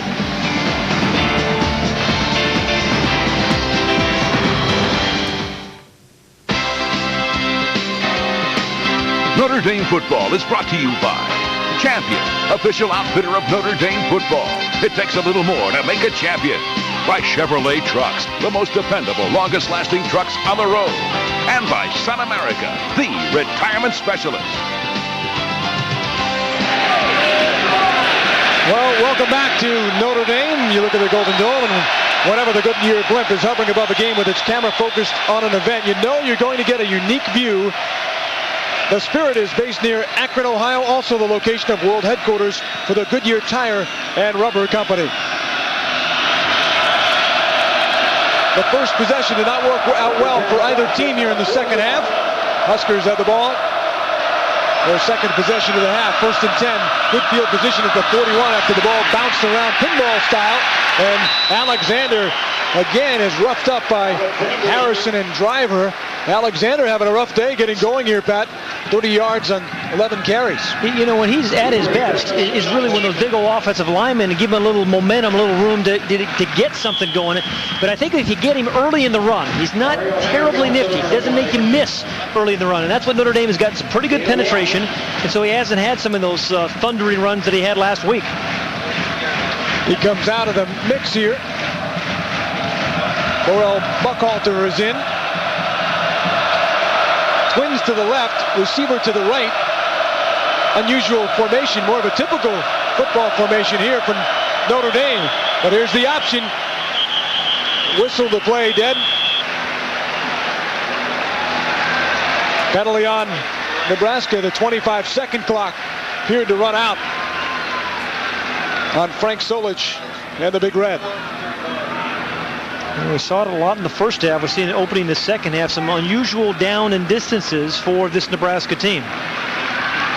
This will be 2nd and 14 now. You know, when you're the quarterback at Nebraska, you get a lot of autographs, right? You ask for a lot of autographs. Yeah. And you get asked, everybody's always recognize you. But we talked to Eric Crouch this week, and he said, I was at a function with Warren Buffett, the Sage of Omaha, and he got a hat signed, a Berkshire Hathaway hat signed by Warren Buffett. Wow. 2nd and 14. Now he returned the favor too, did he not? Yes.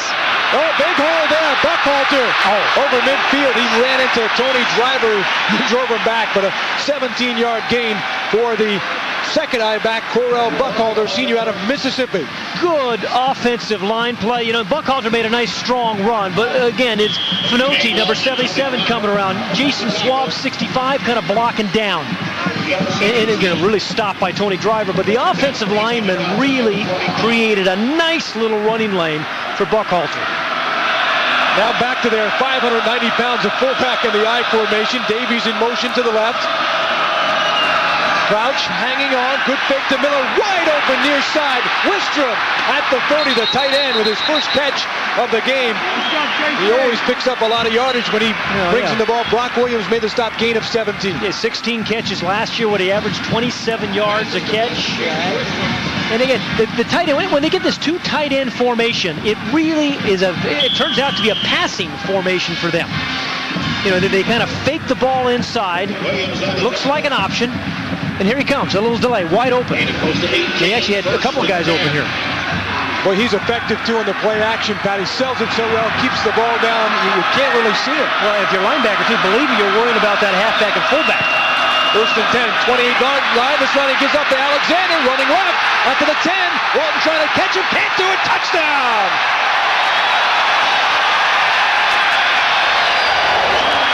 Dan Alexander, a 28-yard touchdown run. As the Nebraska offense clicking, doing all kinds of things to mess up the Notre Dame D. Now this was a good change of direction by Alexander. Sees it right there, right at the very beginning of the run. That time he did actually plan off that right foot, then the speed. 245 pounds, the biggest I-back Nebraska has ever had. And again, I give an awful lot of credit for those 5 offensive linemen for creating some holes. Extra point. Josh Brown is good. So Nebraska has 3 touchdowns on 4 possessions now. Alexander had just 29 yards his first 11 carries, but this one, the biggie, the home run he was looking for, 28-yarder for a 21-7 Husker lead.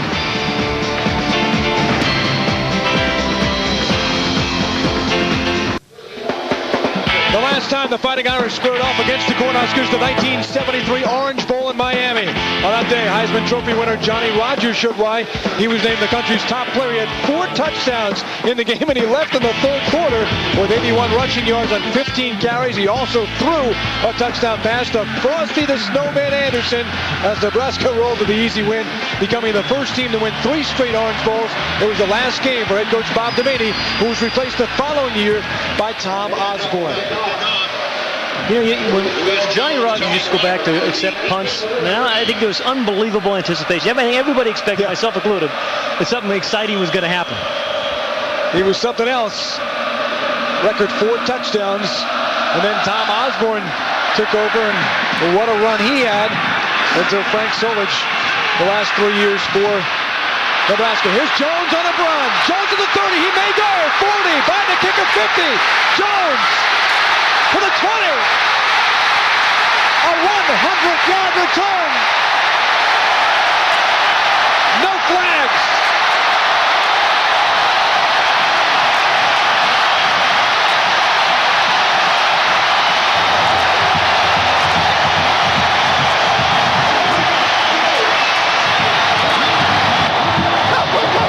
Bob Davie started Julius Jones at running back because he wanted the home run. He got the long ball, but it was on the kickoff return, and what a time to do it for Notre Dame. I'm really surprised. Notre Dame has had 3 big kickoff returns against a team that kicks the ball off an awful lot. Only Tim Brown had more return yards in one season than Julius Jones. Center's extra point is good. It's a 7-point game again. Craig, this is the same return they ran just a moment ago to their left. And wait till there's a tremendous hole. This is good scouting. You're going to see is going to be a giant lane out to his left. And there's the lane right through there, and then all he has to do, there's a lane here, there isn't, he gets a little seal block, and it's just he and the kicker. I'll tell you, that is good scouting and then good execution by Notre Dame. You know, the offense was struggling, defense just gave up a touchdown. How do you get back in the ball game, get your special teams to make a play? And Julius Jones has done it now for 2 years for the Irish in the special teams play. 100-yard return for Julius Jones, a sophomore tailback. You know, he may end up being the most explosive player at Notre Dame since Tim Brown. He's a pretty good return guy himself. So the fans celebrating with 8.5 left in the third quarter, and especially, Pat, with the offense struggling really to get going overall, to have it on the special teams, you're right back in the game. You don't have to have your offense march 80 yards downfield. That was the first career kickoff return for touchdown for the exciting Julius Jones. Although he has had some other returns for touchdowns around here. Special teams can win a couple of ball games a year for you.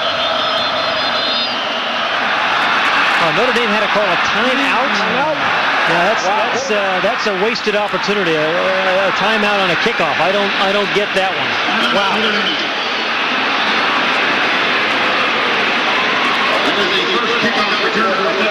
Well, Jones last year pulled his heroics on return. It was a punt return late in the game against Boston College when Jones took this punt. November of '99, and he took it 67 yards for a touchdown. Last time that has happened for the Fighting Irish, that was against BC a year ago. And here's today's, Pat. Yeah, again, I think it's well designed. First of all, it's well designed because there aren't any white jerseys for the first 15 yards of the run. So they saw something in Nebraska's coverage, because that's the exact same return he had a while ago for about 40 yards, this time 100 yards. So good execution, good scouting, good all the way around in the special teams. Now, Athlon Sports Magazine, how about this? Now, this is getting carried away. It is, but go ahead. Projecting on the NFL All-Decade team, picked Jones as one of the 2 running backs along with Edgerrin James. The NFL All-Decade team. Yeah, this NFL 2000 to 2009, right? Peyton Manning's the quarterback of that team. Yeah. Bob Davies said, "You must have a good press agent." Julius Jones, an impact player, but well, you know, ever since a great NFLer. When he walked on his campus a year ago as a freshman out of Virginia, Big Stone Gap, Virginia, I'd say there have been really high expectations for Julius Jones. Today he gets his first start. Hasn't done a lot as a running back yet, but certainly made a difference on the special teams play. Matt McNew, who spent 4 years in the soccer team here, and then kind of surprised some people because he actually had another year of eligibility left to play football for 1 season. Played 4 years of soccer, wrapped that up. He was their sweeper on the Irish team. Played back behind the goal. Big tall guy, 6'5". They love his hang time. He also had 3 touchbacks last week, but he's been knocking him out of bounds today. Walker at the 1. Oh my. Walker trying to find some room, gets through the 20 to about the 23. Tackle was made in the play by Mike Goolsby for Notre Dame. NBC Tuesdays this fall, the Michael Richards Show returning to NBC, starring in his first comedy is Michael Richards. This is going to be a fun show. The Michael Richards Show, America's Funniest Private Eye, this new must-see Tuesday series. Look for the Michael Richards Show Tuesdays this fall on NBC. Well, I just saw Mark Saab from from Notre Dame on a special teams play. Just get hammered. It's like lemmings off a cliff. I mean, that is, you don't want to be playing special teams. That pancake there, huh? Eric Crouch. Give to the I-back. Alexander. And look at you talked earlier about that offensive line, and just, it's a mash. Yeah. It's just moving forward. And pushing blue jerseys back 2 or 3 yards. There's Swab, number 65, and in his Cirque 6th year. You know, they had a great history of Outland Trophy winners at Nebraska. Jacobson in 70 way right on through Aaron Taylor in 1997, and they have a couple candidates this year in the offensive line. The center Dominic Raiola, a unique kind of player, and right guard Russ Hochstein, number 55, both of whom have played particularly well today. Particularly Hochstein, he has really been out in front. A Nebraska boy who said he would be the water boy in this team. That's what it means to him to play. Hand off Buckhalter in. Weaver made the stop. Few yards for Nebraska. Yeah, Hochstein, when we spoke with him this week, was saying, you know, I grew up, always wanted to play at Nebraska. I mean, it's an honor and a privilege to play here. You know, sometimes you hear that, it sounds kind of hokey, but, you know, he really meant it. He was really passionate about it. Russ out of Hardington, Nebraska. Love his size and quickness. He was all Big 12 last year. Went to his first game at 13. Big 3rd and 1. Nebraska 1 for 7 on 3rd downs. Crouch give, big hole there. First down and more. Buckhalter getting the yardage, and you see the weapons they have.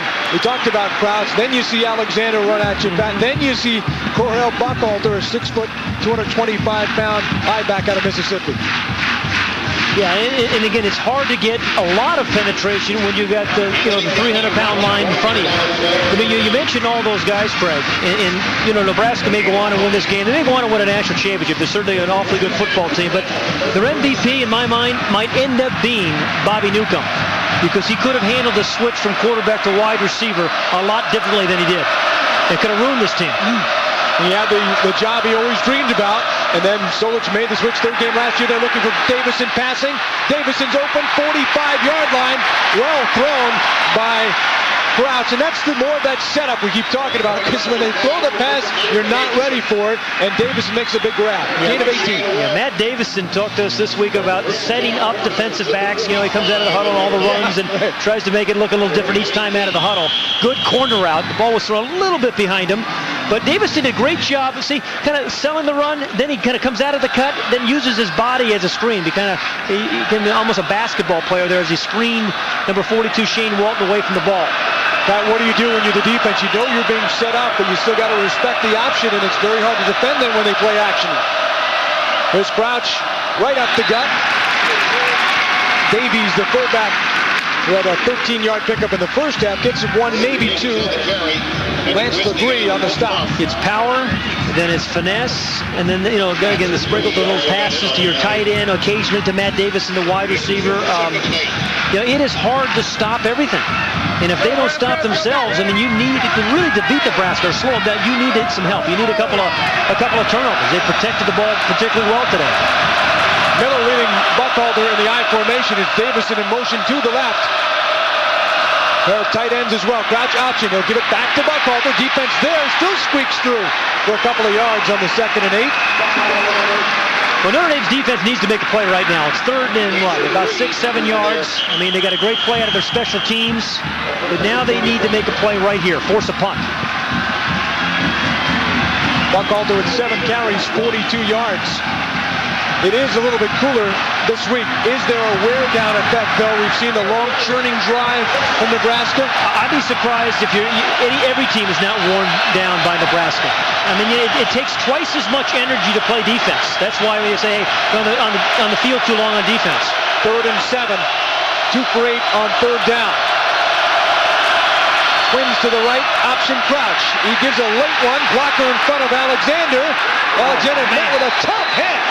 Oh, Denman. Anthony Denman, I think he got him just before the first down yardage. But it'll be 4th and short. We'll see what Nebraska will do. I'm very surprised Nebraska doesn't go for it. But nonetheless, Anthony Denman, an incredible collision here with Dan Alexander. I mean, again, Alexander's 245 pounds, and Denman knocks him backwards. That doesn't happen to Dan Alexander much. Dan hit hard by Denman. Denman says his most stimulating class is conflict and resolution. It's something you can take right to the field, too, right? Last time they ran a sneak in this situation. Let's see how they do in the conflict here. 4th down. Over the top is Alexander. He's got it. But he's going to pick up the first down. Tony Driver tried to meet him in midair to stop him, but a good force from the line, and Alexander launching for the first down. Yeah, if your offensive line takes off and gets low, it's hard for those linebackers, DBs, to kind of leap over and meet the runner coming over the top. See, a lot of the times, watch these guys, the offensive line, the little surge there, so it's really hard to get over the top to stop your runner. 2 tight end formation. John Bowling is on the near side. Wistrom on the far side. Power I option. And look at that. Fake the pass. Now throws it. Picked off the hands of Davey. Shane Walton. had the power eye play action. And they were going for the fullback on a pass, and Shane Walton comes up with a huge turnover for Notre Dame.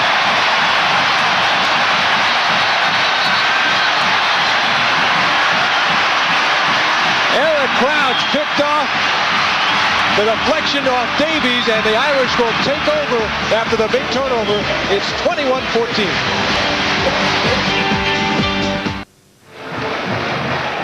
Two tight ends in here for Nebraska. That's a passing formation for them usually. And there's the fullback, Judd Davies, who comes out of the backfield. Now, he is wide open. I mean, the tight end, one of the tight end runs the corners off in the flat. The ball just thrown a little bit high off his hands, and Shane Walton makes a big play. We talked about the defense having to come up with 2 turnovers. There's one of them. You know, the other factor too, Pat, is that Bob Davie worried about that tight end. Obviously, the team knew twin tight ends. They go for the tight ends, and they throw to the fullback. And that's good offensive scheme. It did not work out, though. The throw was off the mark. How about this number? Eric Crouch, last 2 years, 4 interceptions each year. This year, 3 interceptions already, 2 last week, and then 1 today. So a big one for the Irish. They battled back. It was 21-7 not too long ago. They got the good kickoff return. Unbelievable one. And now they get the turnover. Fisher on the option. Not much to him. Couple of yards, maybe. Carlos Polk, the linebacker, with the stop. Set up 2nd and 9 as you look at Carlos Polk. Likeable guy. We talked to him this week. Grew up in Big Ten country in Illinois, but he always liked the Big 8. Yeah. And he followed Colorado and Nebraska. A lot of people were trying to push him toward Notre Dame or the Big Ten. He said, nope. Dad's a construction worker. Mom a real estate agent. And he is a good student as well. Battle throwing.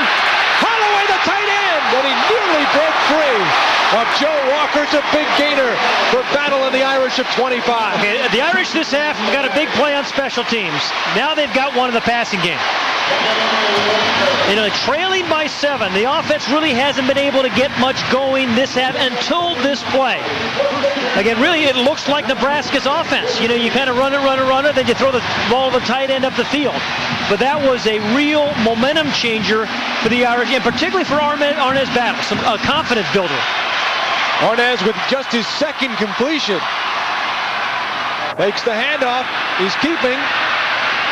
And well played. And it was Lauren Kaiser, number 91, the senior defensive tackle, who did not let Battle get away. Yeah, you're right. Disciplined play by Lauren Kaiser, number 91. Amazing, really, that he is playing. What, a week before last week's game, had a appendicitis attack, lost 27 pounds, went from, he's back to, I think, about 280. But still, it was remarkable that he played last week. Had the appendectomy on the 23rd of August, and he's already back. But not quite as strong last week. They're hoping as the weeks go on, he'll get stronger and stronger. 2nd and 8 at the 46. Battle, play action. Fisher's got a man wide open, and it's knocked away. Incomplete Catherall.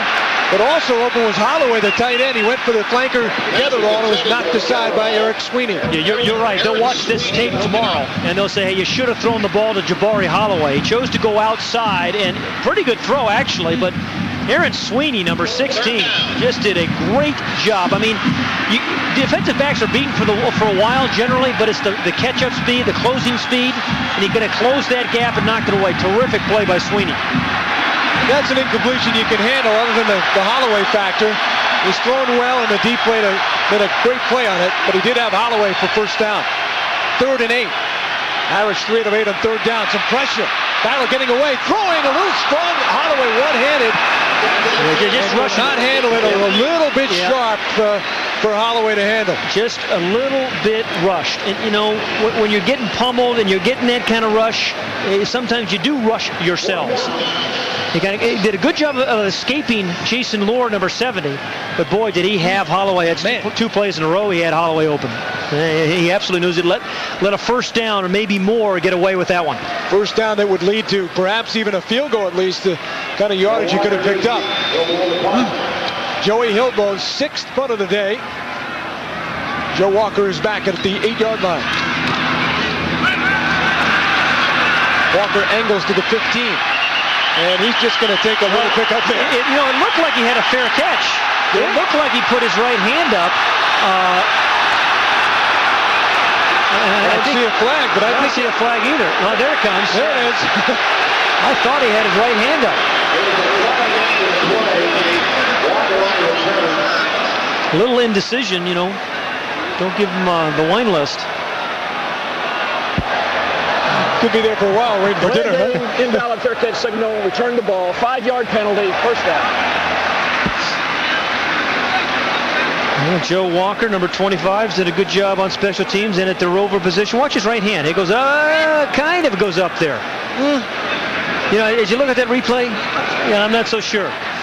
He didn't sell it very well after he caught it because it looked like he was thinking fair catch himself. Back in a moment from Notre Dame. Good one, 21-14. Back at Notre Dame, Nebraska scored early in the quarter to go up 21-14 in the Alexander run.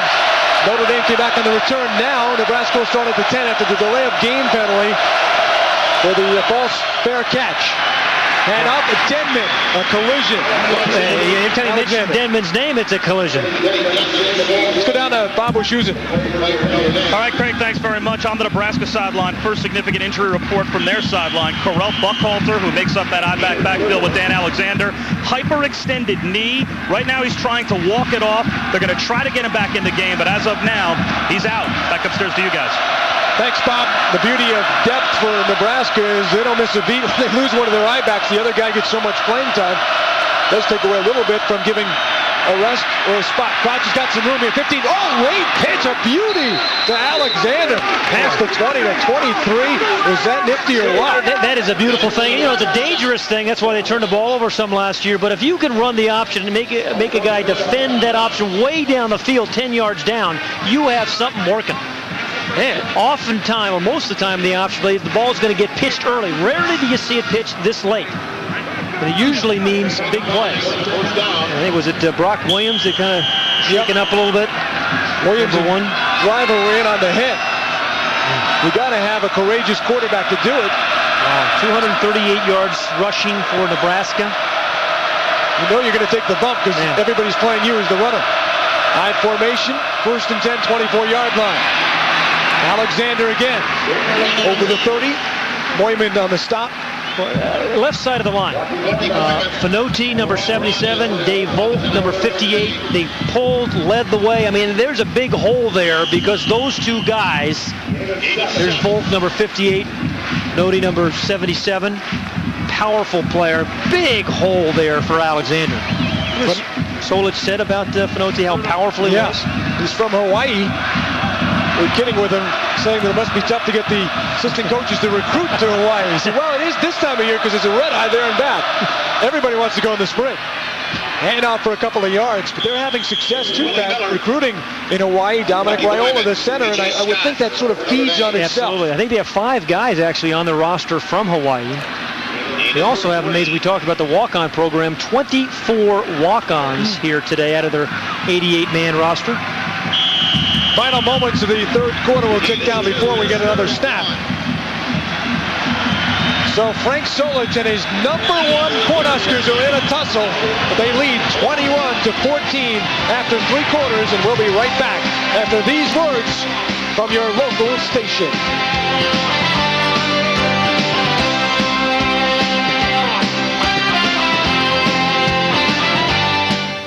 Holly Hollingsworth and John Ivanek, weekends at 6 and 11. Back in Notre Dame, if you thought it was going to be a blowout, some Husker fans did. Not so. A good one, 21-14 in this historic matchup. First time the Huskers have come to this stadium since 1947. A big third and 1 rather, coming up from the 33. So far the Huskers are 1 for 2 on the short yardage plays. Third down. Crouch will keep. That worked on the touchdown earlier. That'll work for the first down right here. And Craig, you know what I like about the call? It's a quick count. I mean, just when you figure you're going to settle in and kind of grub in on defense and get ready for that 3rd and 1, boom, the ball snapped and you're gone. They've done that twice on the touchdown and on that 3rd and 1.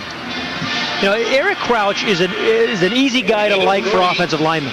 I mean, he's as tough as they come. I mean, we were talking last week to Russ Hochstein, who said, I love this guy. I mean, he's tough. He's not a prima donna. He's a great leader. He's confident. does it all. He's just a junior, too, from Omaha, Nebraska. And out to Buchalter for a yard or two.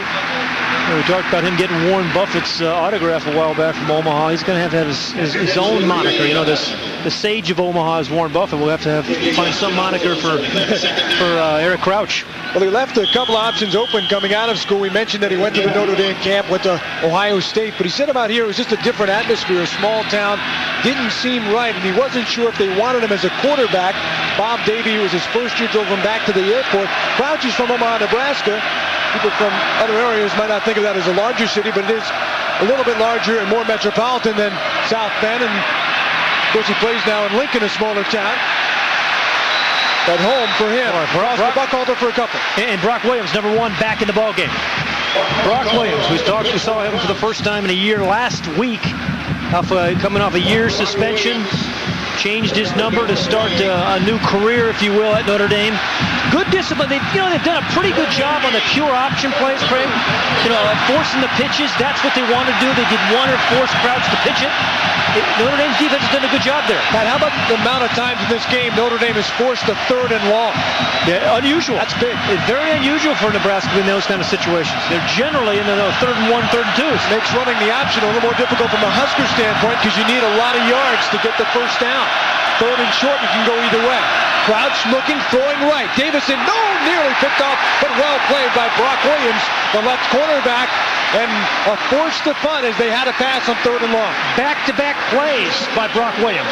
This is why it's hard to play corner at any level. He's up here. Watch him see him looking in. He sees it. As soon as he sees him, he drives. As soon as he sees the quarterback pull up. But the play before on the option play, Brock Williams is the one who made the stop. And then on the pass play, Brock Williams knocks it away. 2 good plays by Brock Williams. Brock Williams, a guy who had his problems last year, set out the entire year, breaking some university rules. Davey got him in the office, told him, actually kicked him right out of the office. It's up to you. And what he has done, the way he's responded, Davey says is unbelievable, and he credits Brock's parents very strong for the support. And he's become a good player again in his senior year. So again, Rollers back. Never takes the fair catch, finds a seam, 30, 40-yard line, Getherall, 50, fakes the kicker. He's going to the 40. He may go. Touchdown. No flags again.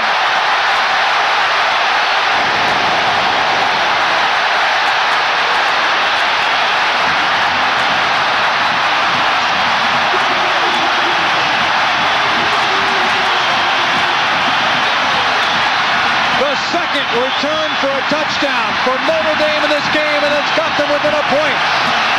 The 5'7" senior who has pure speed showed it there, and he also showed an incredibly nifty move on Dan Haydenfeld, the kicker.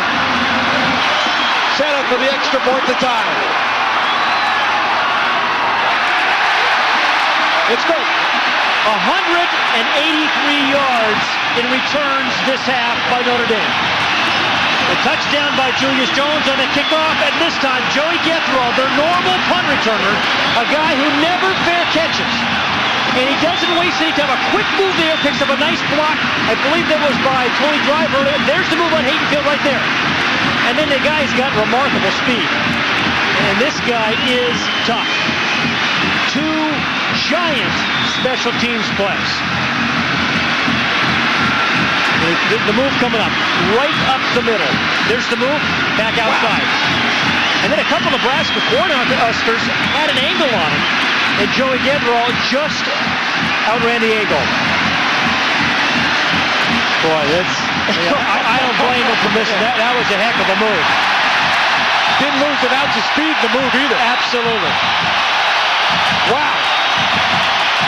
Look at the bench. We often forget that there are 3 phases of football. We always talk about offense and defense, special teams. For the Irish, the second half have been remarkable. Second career punt return for a touchdown for Joey Getherall. And on a day where the offense has not really been clicking after one good series in the first half, Battle is 2 for 12 with an interception. The rushing game's been pretty effective, but it's been the special teams so far that have bailed out the Irish and got them tied with the #1 team in the country. Kickoff, Walker in a tie game, 2 yards deep, will take it out, try one return of his own. He's knocked out of bounds on the play. Jerome Sapp. Well, Nebraska is the #1 football team in the country. And this is when you find out a lot about the #1 team. The game is tied. It's in the fourth quarter. You're on the road, hostile crowd. And this is where a guy like Eric Crouch has to make some plays. We'll start from the 23. Bob Davie certainly sold it to us, Pat, when we talked to him, that we're not out here just to compete. Yeah. We're not out here just to look good. At Notre Dame, we feel we can compete and win even this game. We know it's a tough task. We'll see. A lot of time to go still, but so far a good effort. Crouch in trouble. Denman and Boyman and the linebackers, a major effort today for Notre Dame. Yeah, Anthony Denman, number 39, has played phenomenally. That's Ryan Roberts. And we mentioned Rocky Boyman as well. But number 39 is right here in the middle. Kind of fights through some traffic like a running back and gobbles him up. Yeah, that was Anthony Denman. Crouch's leg was grabbed by one of the interior linemen as well in the play. Ryan Roberts, I think, got a piece of it. So here he goes, second and long again, 2nd and 11. Crouch on the option, play action, trying to find one down the middle, and the quarterback, they throw the flag on Davison as Williams and Israel are all over Davison. Well, the Irish, unfortunate for the Irish, Pat, because he was not open at all. That ball was going to be incomplete. He wasn't, and you know the Irish have been plagued by pass interference calls really for last year as well as last week. Defense, 15 yards. First down. You know, if you're a quarterback looking at this one, generally you say you don't throw this ball. The wide receiver right here has 2 guys on him. That's Davison, number 3. He's going to run the post route. Brock Williams is there, and over the top comes. Yeah, they knocked him down. Yeah, Ron Israel, number 5. Israel was looking at the ball all the way, I thought, Pat. No, I think he ran through him. You still have to get the opportunity to catch it. Yes, you do. He ran through him, and I think it's a good call. I'm not sure Israel took notice of Davison where he was. He's still looking at the ball and collided with him along the wood. They sandwiched Davison. So a break for Nebraska. And again, the rush up the middle. That's the green.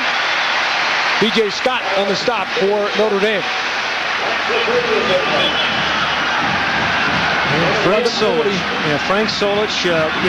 This is probably at the end. If he comes out with a win here, this is going to be a good game, a good learning experience for his team. I mean, the #1 team in the nation. You know, going to a place like this, you find out a lot about your team early in the season. Both teams are getting a major lesson here today for themselves. A pitch, a good fake. Newcomb, he is shifty. Oh, well played though. Shane Walton stepped up for Notre Dame on a shifty player in Bobby Newcomb, the wingback. Some really good tackling the last few series by the corners of Notre Dame. Brock Williams before, this time the other corner, 42, Shane Walton, another former soccer star at Notre Dame. Played his freshman year as all Big East, scored 10 goals, their leading scorer.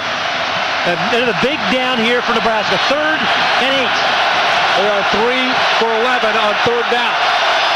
Again, Crouch will come up tight, drop back, go on the screen. Rover throws his man in Alexander, and that doesn't have a chance even if he caught it. Great coverage and defense by the Notre Dame Fighting Irish. They're going to get the ball back.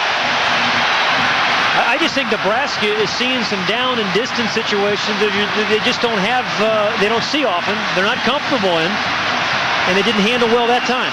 Very slowly developing play that time. Would you say it might be the one thing that can be disruptive to their style, their option style? That is 3rd and long. Yeah. You're not buying the option quite as well. Absolutely. Julius Jones is back. Not Getherall this time. Joey might still be tired after the last one. Fair catching. And a man right in his face. And there's the flag. Yes. He was not given room to make the catch. Flag was on Dewan Close of Nebraska.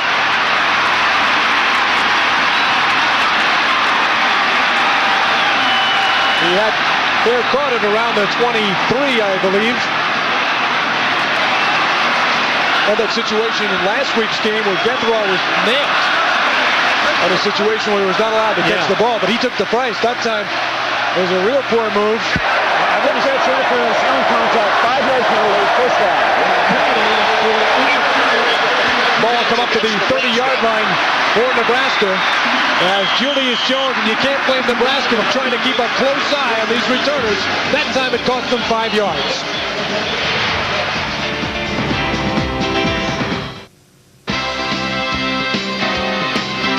Notre Dame football is brought to you by Champion, official outfitter of Notre Dame football. It takes a little more to make a champion. By Oldsmobile and your local Oldsmobile dealers. And by the U.S. Army. Be a part of the toughest, smartest Army in the world. Be all you can be. One of America's most enduring corporate images, the Goodyear blimp floating overhead, providing our aerial views for today's game. The Spirit of Goodyear, one of 7 airships in the Goodyear blimp fleet. Goodyear now has 3 blimps in the United States, 2 in Europe, 1 in South America, and 1 in Australia. And the blimp is capturing some nice pictures today on an afternoon day in Notre Dame. Terrence Howard for a few yards. The latest chapter in a storied history of 2 teams, 2 of the winningest teams in college football history. Some thought might be a bit of a mismatch coming in. Not turned out like that. Number 23 I don't Irish. think any of the Nebraska players felt that way. Certainly Notre Dame players did. But if you look at Frank Solich, you think about Nebraska and the way they and Florida State really have dominated the college football scene over the last 7 years. It's been pretty remarkable. Swing tight ends. Holloway O'Leary on the left side of the Irish line. The play action for Battle. He's rolling, looking for the tight end Holloway. Well defended. Flag on the play though, maybe too well. Sweeney may have got a right hand on Holloway. Looks like it's going to be a pass interference. Well, I tell you, this Erwin Sweeney is an awfully good player. You know, he might have gotten a hand on the shoulder of the tight end Jabari Holloway. And the other offensive. They're going to call it offensive. Yeah, Sweeney did it, Like he did a good job. Yeah, he's played pretty well all day in the passing game. Remember those guys going man-to-man. So it's offensive pass interference, and how about that for a... Pass interference, offense, 15 yards, same down. Pass interference called against the Irish. There's Jabari Holloway, number 87. Not offensive interference there. That's not pushing off. Maybe I don't know if it's somewhere else. That is not that is not offensive pass. They may have called it offensive pass interference. But that's not offensive pass interference. 15-yard penalty. Rough call for the Irish. Cost them 15 yards. That's a bad call. Boy, they will not like that when they look at the tape. And such a critical spot here too. Now it's all of a sudden 2nd and 23. We haven't seen too many of these situations in the game. Quarterback draw. Battle back, thought about the draw, has some room. Up to the 20, look at him go! To the 30! Ernest Battle to midfield! Down to the 40 of Nebraska! They saw it, they had it, and they saw number 3 somehow fly through like Haley's Comet. 38-yard pickup, wow! You know, Craig, anytime you see a formation where you see so many wide receivers spread out, you got to be thinking or worried about a quarterback draw with Arnaz Battle. I mean, he's got vision, he's got speed. I mean, he's not a quarterback right now. He's a running back, and a pretty doggone good one. 38 yards, big play when they needed it after the penalty. Good call, Pat.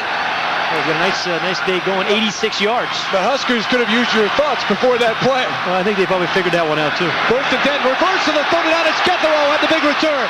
He fell down running into Mike Gandy. The lineman Gandy in front of him, and he picked up 5 yards. But you know why he ran into Gandy? Clint Finley, number 19 for the Cornhuskers, did a great job of just kind of standing Mike Gandy up. I mean, Mike Gandy just hit there. There's Finley, number 19, but he's the one that really caused that play. I believe this is Finley in here. You watch him. He's going to come back out. Right there. Watch those guys. So it's a good play by Clint Finley, the free safety. Nowhere to go. 35-yard line. High formation. It's Gibbons in motion. With the knee back, that's Howard for a few yards, near first down yardage. I think he came up about 2 yards shy. That'll set up 3rd and 2 from the 31. Still long field goal range here for Notre Dame. Terrence Howard is one of 3 tailbacks that play a lot for Notre Dame. We've seen Julius Jones, who started the game, Tony Fisher, a little bit of the option, but Terrence Howard is a smooth, powerful guy who can really catch the ball out of the backfield. And he is very, very smooth. Get him in some open space. He's got a great strike. And 3rd down and 2. Irish 3 out of 9. And 1 for 2 on 3rd down, short yardage. Full house backfield behind Battle. It's to the Fisher. Nope, he did not get it. He's out about the 30-yard line. A tough call here for Bob Davie. 47-yard field goal. Nick Seta, the kicker, has only 1 field goal this year, 32 yards, and he is a new kicker. So he has not proven that he can hit the long one. It looks like they're going to go for it. Well, this is probably a pretty good time if you're going to use the timeout to use when Notre Dame has 2 of them. You know, I think one thing that affects your play calling is Nebraska is so good at blocking kicks that it has to enter your mind a little bit. They blocked 10 a year ago. Yeah, you're right. And you got a sophomore kicker who's only had 1 kick in his career. So, big 4th and 1. Battle on the fake. On 4th and 1, he's looking to throw. And he throws it incomplete. O'Leary was trickery they tried, didn't work. But O'Leary was open really early. Dan O'Leary, the tight end, was wide open early. Arnaz Battle could not get him the ball because of some rush, some people in his face. O'Leary's down here. And Arnaz Battle, see O'Leary at the bottom of the screen in here? He was open very early. You know, that's one of those plays on 4th and 1 in the play action. You have a guy, he's going to be wide open early, and you got to get him the ball early. Big play by Nebraska's defense. Finley had nice coverage after Battle lost his moment. How about the call there, 4th and 1? You know, I like the call. Yeah. I think you got to get rid of the ball quickly. 21-21, 6:48 to go in the 4th. Well, it's a tied ball game because of the Irish special teams. 100-yard kickoff return this second half by Julius Jones.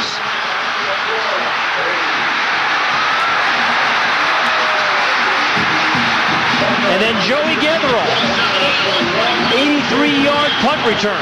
So it's been a kind of an unconventional second half here for the Irish, but they put up 2 touchdowns via the special teams. And the Irish knew they were going to need all facets here. Straight up, man for man. Might not be the matchup conventionally, but they have pulled off some of the tricks with the terrific returns, and the defense certainly has played admirably well against this high-powered attack. Hand out for a couple. But that's been the story. I've said it several, hand off for a couple, or 2 or 3, and it's putting them in the 2nd and long, 3rd and long. Legree and Harrison on the stop. We've only seen really Eric Crouch on the you know, you look at the 1st and 2nd half. Eric Crouch had that 162-yard run, but other than that, the Irish have kept him in pretty good check because they forced him to pitch the ball in the options, and then when he runs the veer option, they're allowing him to give the ball to the fullback. So again, pretty good design by the defense. 14 carries in the game for Crouch. 2nd and 6. Single back fake. Crouch, he can run. He's going to take a sack. Robertson, Boyman. And I thought Crouch could have taken and gone on forever there. He was actually looking to pass across the field, and he wound up getting sacked by the Notre Dame D. How about Robin Roberts? He's the one filling in for Grant Irons. Again, beautiful play fake by Crouch. He could have run, you're right, but they were going for the home run. Ryan Roberts steps in for Grant Irons. He gets some help from Rocky Boyman. They force a 3rd and 12. 5:30 remaining in the ball game. That was that play Bob Davie's been worried about, where the quarterback comes out on the option and usually throws to the tight end. Little shovel pass. Alexander has it, but he again runs in to the Notre Dame defense. Anthony Weaver and Anthony Denman on the stop. Anthony Denman had a good second half. Man. Boy, and now who's going back in punt formation is Julius Jones. Whether it's Julius Jones or Joey Getherall, you have a pretty good punt returner. And the student body knows that. So do the Irish and the Huskers. It's Jones back. Well, you know you've got a great punt returner, too, when you have the other guy Getharol returned the touchdown. Jones is on the kickoff, and Jones is going to get another shot at the boomer here. Let's see what he does at the 20. Man right at him. It's DeJuan Gross. Good tackle, great coverage by Gross. Yeah, he is a really good special teams player, DeJuan Gross.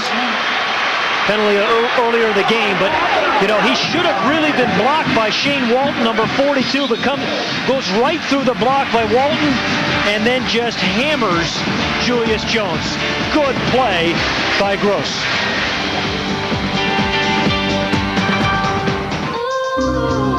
I registered my vision. I registered my cause. I registered my family.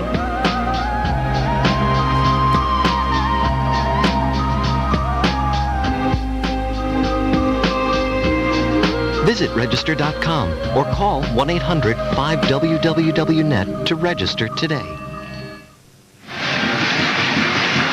Back at Notre Dame Stadium, 21-21, 4:42 to go, down to Bob Wischusen. Craig, thanks very much. Grant Irons has returned to the sideline in street clothes and a sling. Obviously, he's out of the game with the separated shoulder, but he has been a wild man. Up and down the bench, patting every single guy on his defensive unit on the back. Also, Bob Davie and the defensive coordinator both coming over to the sideline after that last stand, and they let the defense know that if the defense wins this game for the Irish and shuts out Nebraska the rest of the way, they'll probably be able to hang on. Back upstairs to you. All right. Rocky Boyman has been a big reason why they've held Nebraska to 3 touchdowns. And that is saying something when you talk about the Cornhusker. Oh, 1st and 10, 20. Julius Jones, 4 yards, maybe 5 yards to the 25. You talk about the importance of protecting the ball and security. Now it is really of ultimate importance. Well, the coaches here at Notre Dame make all the running backs, including Julius Jones, go to class, believe it or not, with a football in their arms. They sleep at night with a football in their arms, and seems to be working. Covered with a slippery surface. 2nd and 6, 25 option. Battle got rid of it nicely. Jones turns the corner. Flag is down. Got to the 35-yard line. Flag thrown in the defensive backfield. Yeah, that back judge, it's usually they're going to call someone a tight end when that back judge throws that flag. And, it's a holding. He usually looks at the tight ends. Yeah. That officials back in center field, middle of the field, on the defensive side of the ball, their assignment is to really look at tight ends mostly, tight ends and outside linebackers. And holding offense, spot foul, 10 yards, repeat 2nd down. Battle did a nice job on the late pitch that time, getting Jones sprung, but the holding penalty on Notre Dame will bring it back. Well, 2nd and 13, knowing the situation, Arnaz needs to know it's tied up at 21. You have 2 downs to pick up that 1st down. Maybe you run that draw, screen, little trap. Just, don't take a sack, and certainly don't throw the interception. Don't force the ball. 2nd and 13, 5 penalties for Notre Dame now, 49 yards. Shotgun formation, and there is some confusion. Battle on the pitch, shovel pass, return the favor to Terrence Howard, and he got a few yards. The Huskers tried that one in the last series. Still going to be 3rd and long. Yeah, but a nice call. I mean, it's kind of a safe little pass. If he drops it, remember, it is not a fumble. This would be an incompleted pass. But you invite everybody upfield in the shotgun formation and try to slip something underneath him. Nebraska played that very well. In fact, the defense for Nebraska, let's give them credit. They've done a very good job allowing just 1 touchdown against the Fighting Irish and really negating the passing game. 2 for 13 for Battle. Just 34 yards passing. They have to do it here. 3rd and 7. Battle's going to throw it. This one is way overthrown. He was hit as he was blitzed and hit hard as he was going for Getharol. Vanden Bosch put on the pressure, and Notre Dame will have to punt. Yeah, Vanden Bosch and a couple of linebackers were all around Arnaz Battle. Really didn't have any kind of chance. Man-for-man coverage up here inside. Polk, you can see all the outside guys as well. It's just a matter of time till they get to the quarterback, and you were hoping that your wide receiver, Joey Getharol, could just get to that post a little bit faster and give him a chance to catch it. Looked like he got rid of the ball cleanly, actually. Yeah. He was hit right after the release. I don't know if that affected the pass or not. Maybe rushed him a little bit, however. You can sense the pressure. Nice punt. Here's the punt by Hilgold, and here's a good one. Joe Walker, 32, and the flag is called again on the reception as Clifford Jefferson came in and may not have given the yardage. There's so much excitement and anticipation in this game. The return man appeared not to be giving the receiving guys some room. You know, I think it's got to be awfully hard for a guy running down the field because, you know, you see the guy about to catch. You know it's not a fair catch because he didn't raise his hand, but just don't exactly know when the ball's going to arrive. Catch interference, 5 yards. It's going to be on Clifford Jefferson, number 15. You need to give the guy 2 yards. Close call, but it's. That's a rough call. That is a rough call. You're coming down to receive. The guy doesn't call a fair catch. There is some risk of not calling a fair catch. Right. It's a tough call. But you have to give him 2 yards. You have to give him 2 yards. He was right on that border. It's only a 5-yard penalty. It's not a major issue. Either way, 1st and 10, 39-yard line. High formation. Alexander over the 40 to about the 42. Driver on the stop. It'll be 2nd and 6. 3 minutes left in this ball game. Tied at 21. Nebraska has all 3 timeouts and perhaps the best offensive line in America. But they're going to have to get a couple of big plays. They can't just grind it out. They're going to need to get Eric Crouch on the perimeter at least once or twice. Inside 240 now. On 2nd and 6. Alexander again plunging ahead. The Huskers ideally would like to use up that clock and rumble downfield for the chance to hit the field goal or the touchdown for the win. Well, their kicker, Josh Brown, his long is 42 yards, so they've got a considerable amount of yardage to pick up to give him a chance. Now, biggest play of the game coming up right now with 2:10 left in the ball game. Game time.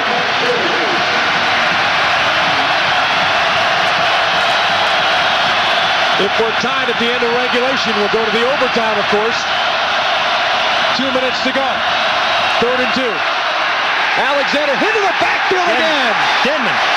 Anthony Denman again. Denman again, and the first stop, and now what do? You have to punt, don't you? I would punt here. You have to punt. Absolutely. 4th and 2, and it's a long 2. But to Anthony Denman, he has been spectacular this second half. Short yardage, long yardage, inside plays, blitzing in the passing game. As good as Julius Jones here, you may want to.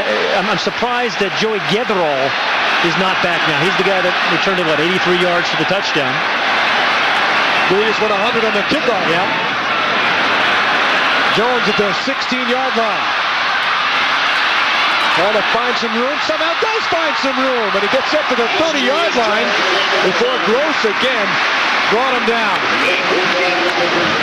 Irish will take over at the 30-yard line. A 15-yard return, 38-yard punt.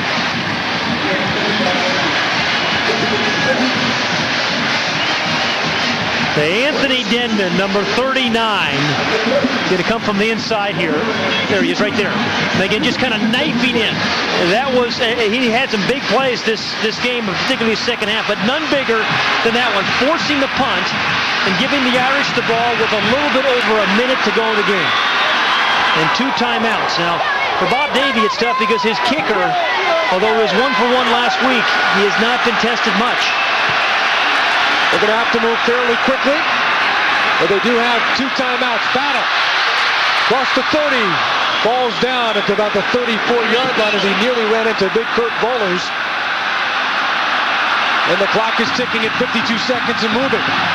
And they're really too far back to think timeout because they're on their own side of the field here. I still think he should be getting in and out of huddle. They have reasonably good field position. I mean, I'm surprised they're going to let this one run out. Are they playing for overtime, huh? Yeah, that's the way they look at it now. I'm not playing an overtime game, but since 96. Yeah, you saw the quarterback draw. Could have thrown screens. There's some safe stuff you can do in these circumstances. Battle's going to keep. That's fairly safe. Try to shake and bake. Gets to the 37. Jason Lohr on the stop. Crowd getting a little frustrating watching the seconds go away. The Irish may feel Their best bet is to take the number 1 team to overtime. Yeah, I'm not sure I agree with that. You have some receivers here in Notre Dame's case, but guys like Joey Guethero, you saw him on the punt return. I don't think you need to throw the ball over the middle, but you can throw them maybe a quick screen, one of those bubble screens, and give them a chance to do something after the catch, but they're going to overtime. Did not want to risk turning the ball over. He's going to take his chances in OT. Last game for Notre Dame in overtime was November 30th of 96 at USC. They lost 27-20. Last season, Nebraska won late in the year the Big 12 game at Colorado, 33-30. And here are the overtime rules, Pat. Coin toss for the right to play. Yeah, you always team will get a shot. Right. If you win the toss, you choose to play defense, of course, so you know what your offense has to do. 25-yard line, you get a series each. If one of you scores, the other doesn't, game over. Each team will retain the ball by getting a first down or scoring. Repeat it until the winner is determined. You do get a timeout. New rule last year, beginning with the 3rd series that you have, if you score the TD, you have to go for the 2 points. Pat, this game has been such a terrific game. It has kind of a spoiling way to finish it in the overtime, but this is how they do it in these days. Yeah, because I think from here on in, it comes down so much to the kickers. Yeah. And from the 25, but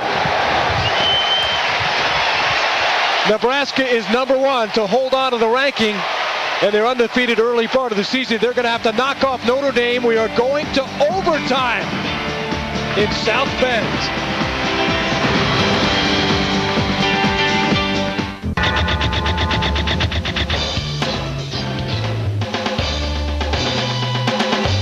You tell them, Colleen.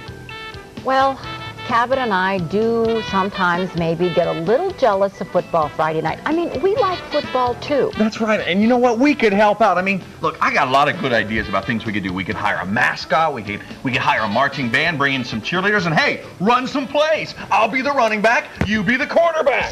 Football Friday night. You're watching NBC4 Columbus. Craig Minervini with Pat Hayden. We are in overtime here at Notre Dame, 21-21. 2 special teams touchdowns. Nebraska the Irish the comeback. Nebraska won the toss, and I believe they chose to defend first. Yeah, it's exactly what you want to do. You want to find out what you have to do on your offensive series. If the Fighting Irish kick a field goal, then you know at least if the touchdown wins it. It also puts the pressure on the younger Notre Dame offense to put something on the board. And keep in mind, 14 of the 21 points came from special teams. Yeah, and I think, the biggest thing going into this overtime is 2 kickers that, haven't been into this situation a lot. Nebraska's kicker didn't kick last week. Notre Dame's kicker, Nick Seta, just kicked 1 field goal last week. So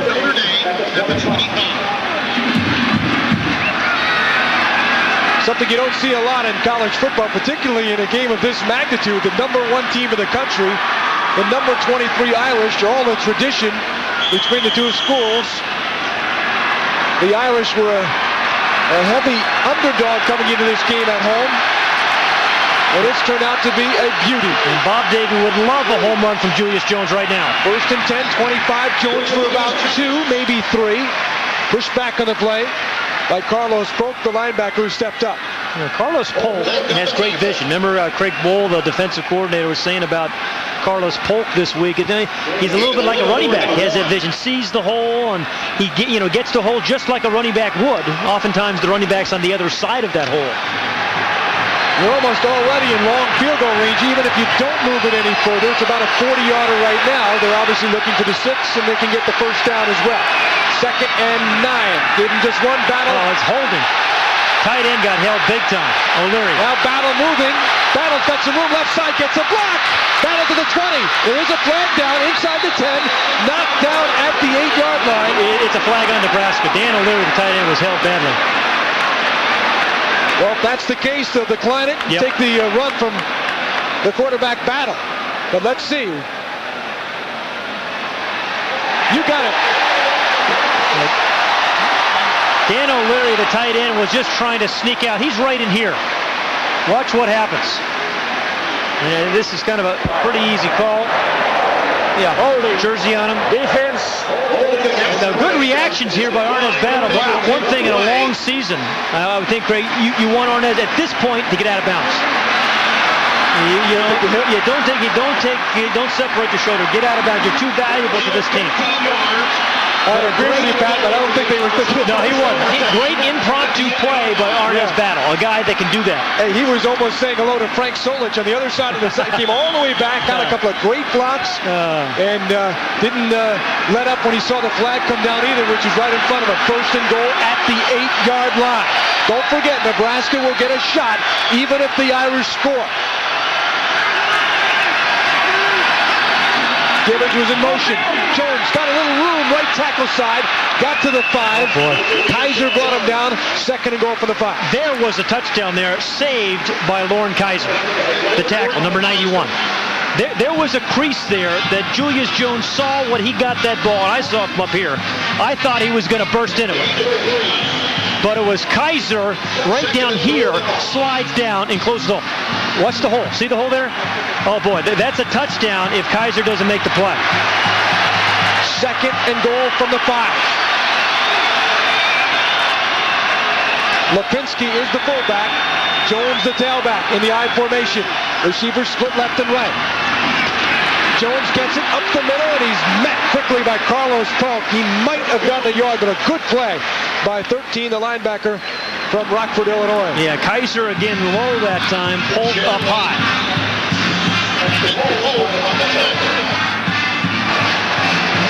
It'll be third and goal. It's a long 3. Boy, again, I think a play with Arnaz Battle having a couple of options. Run, pass. They get one timeout in the overtime period. A good use of a timeout there by Arnaz Battle. So Arnaz will come to the sidelines as Nick Seta right there, the field goal kicker, a sophomore, may have the opportunity to put Notre Dame ahead. And Battle's going to talk it over. Well, he's not thinking field goal right now, I promise you. No. I mean, they're thinking, hey, how can I get 3 yards? And to me, Arnaz Battle is such a dangerous guy. A little bit like Crouch on the perimeter. Get him, you just say no timeouts remaining. Get him outside. Give him a chance, a run-pass kind of option. Maybe Craig, we can run it and throw it in. Well, he hasn't been great on the touch on the pass part today. No. However, it does give you that option if somebody comes up. That might be the play that they will go with. He's only 3 for 15 passing in the entire game.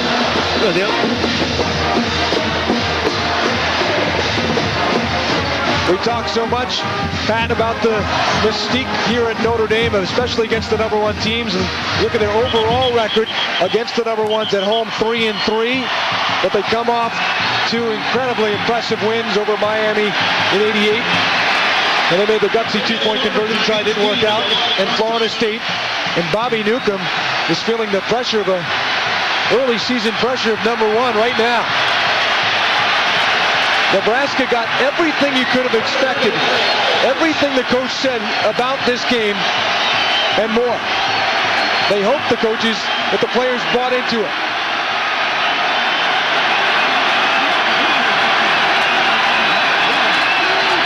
Gibbons in motion, third and goal.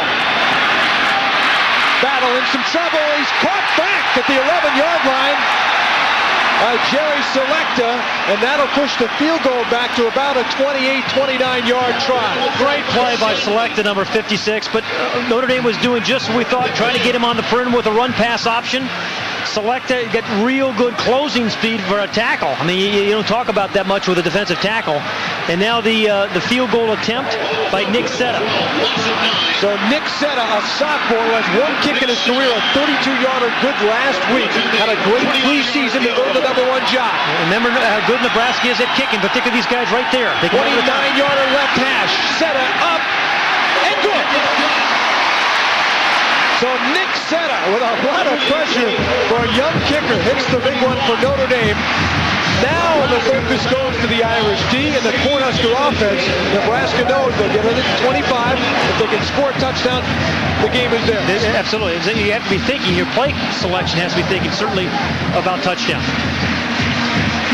Nebraska has guys in the back that they call in the second row called jumpers. The guy up front are called grubbers, but you see the guys in the back, Vanderbush, number 83 in particular, blocked 3 kicks last year.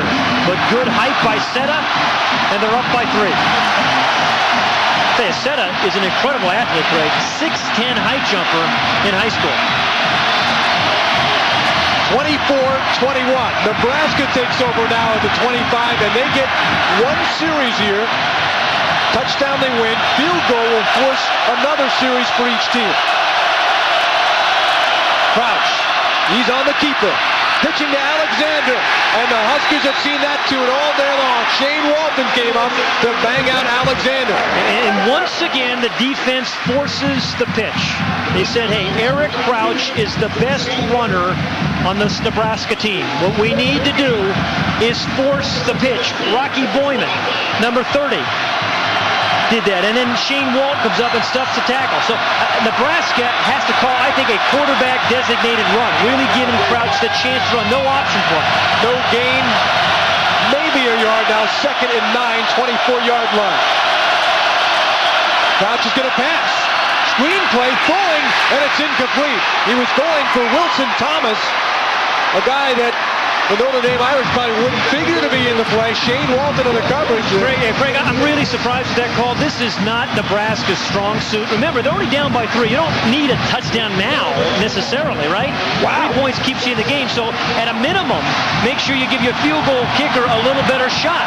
That's a surprising call to me to force a 3rd and 9 now. They'll use their timeout, will Nebraska? They threw it at a sophomore who never had a catch in his college career.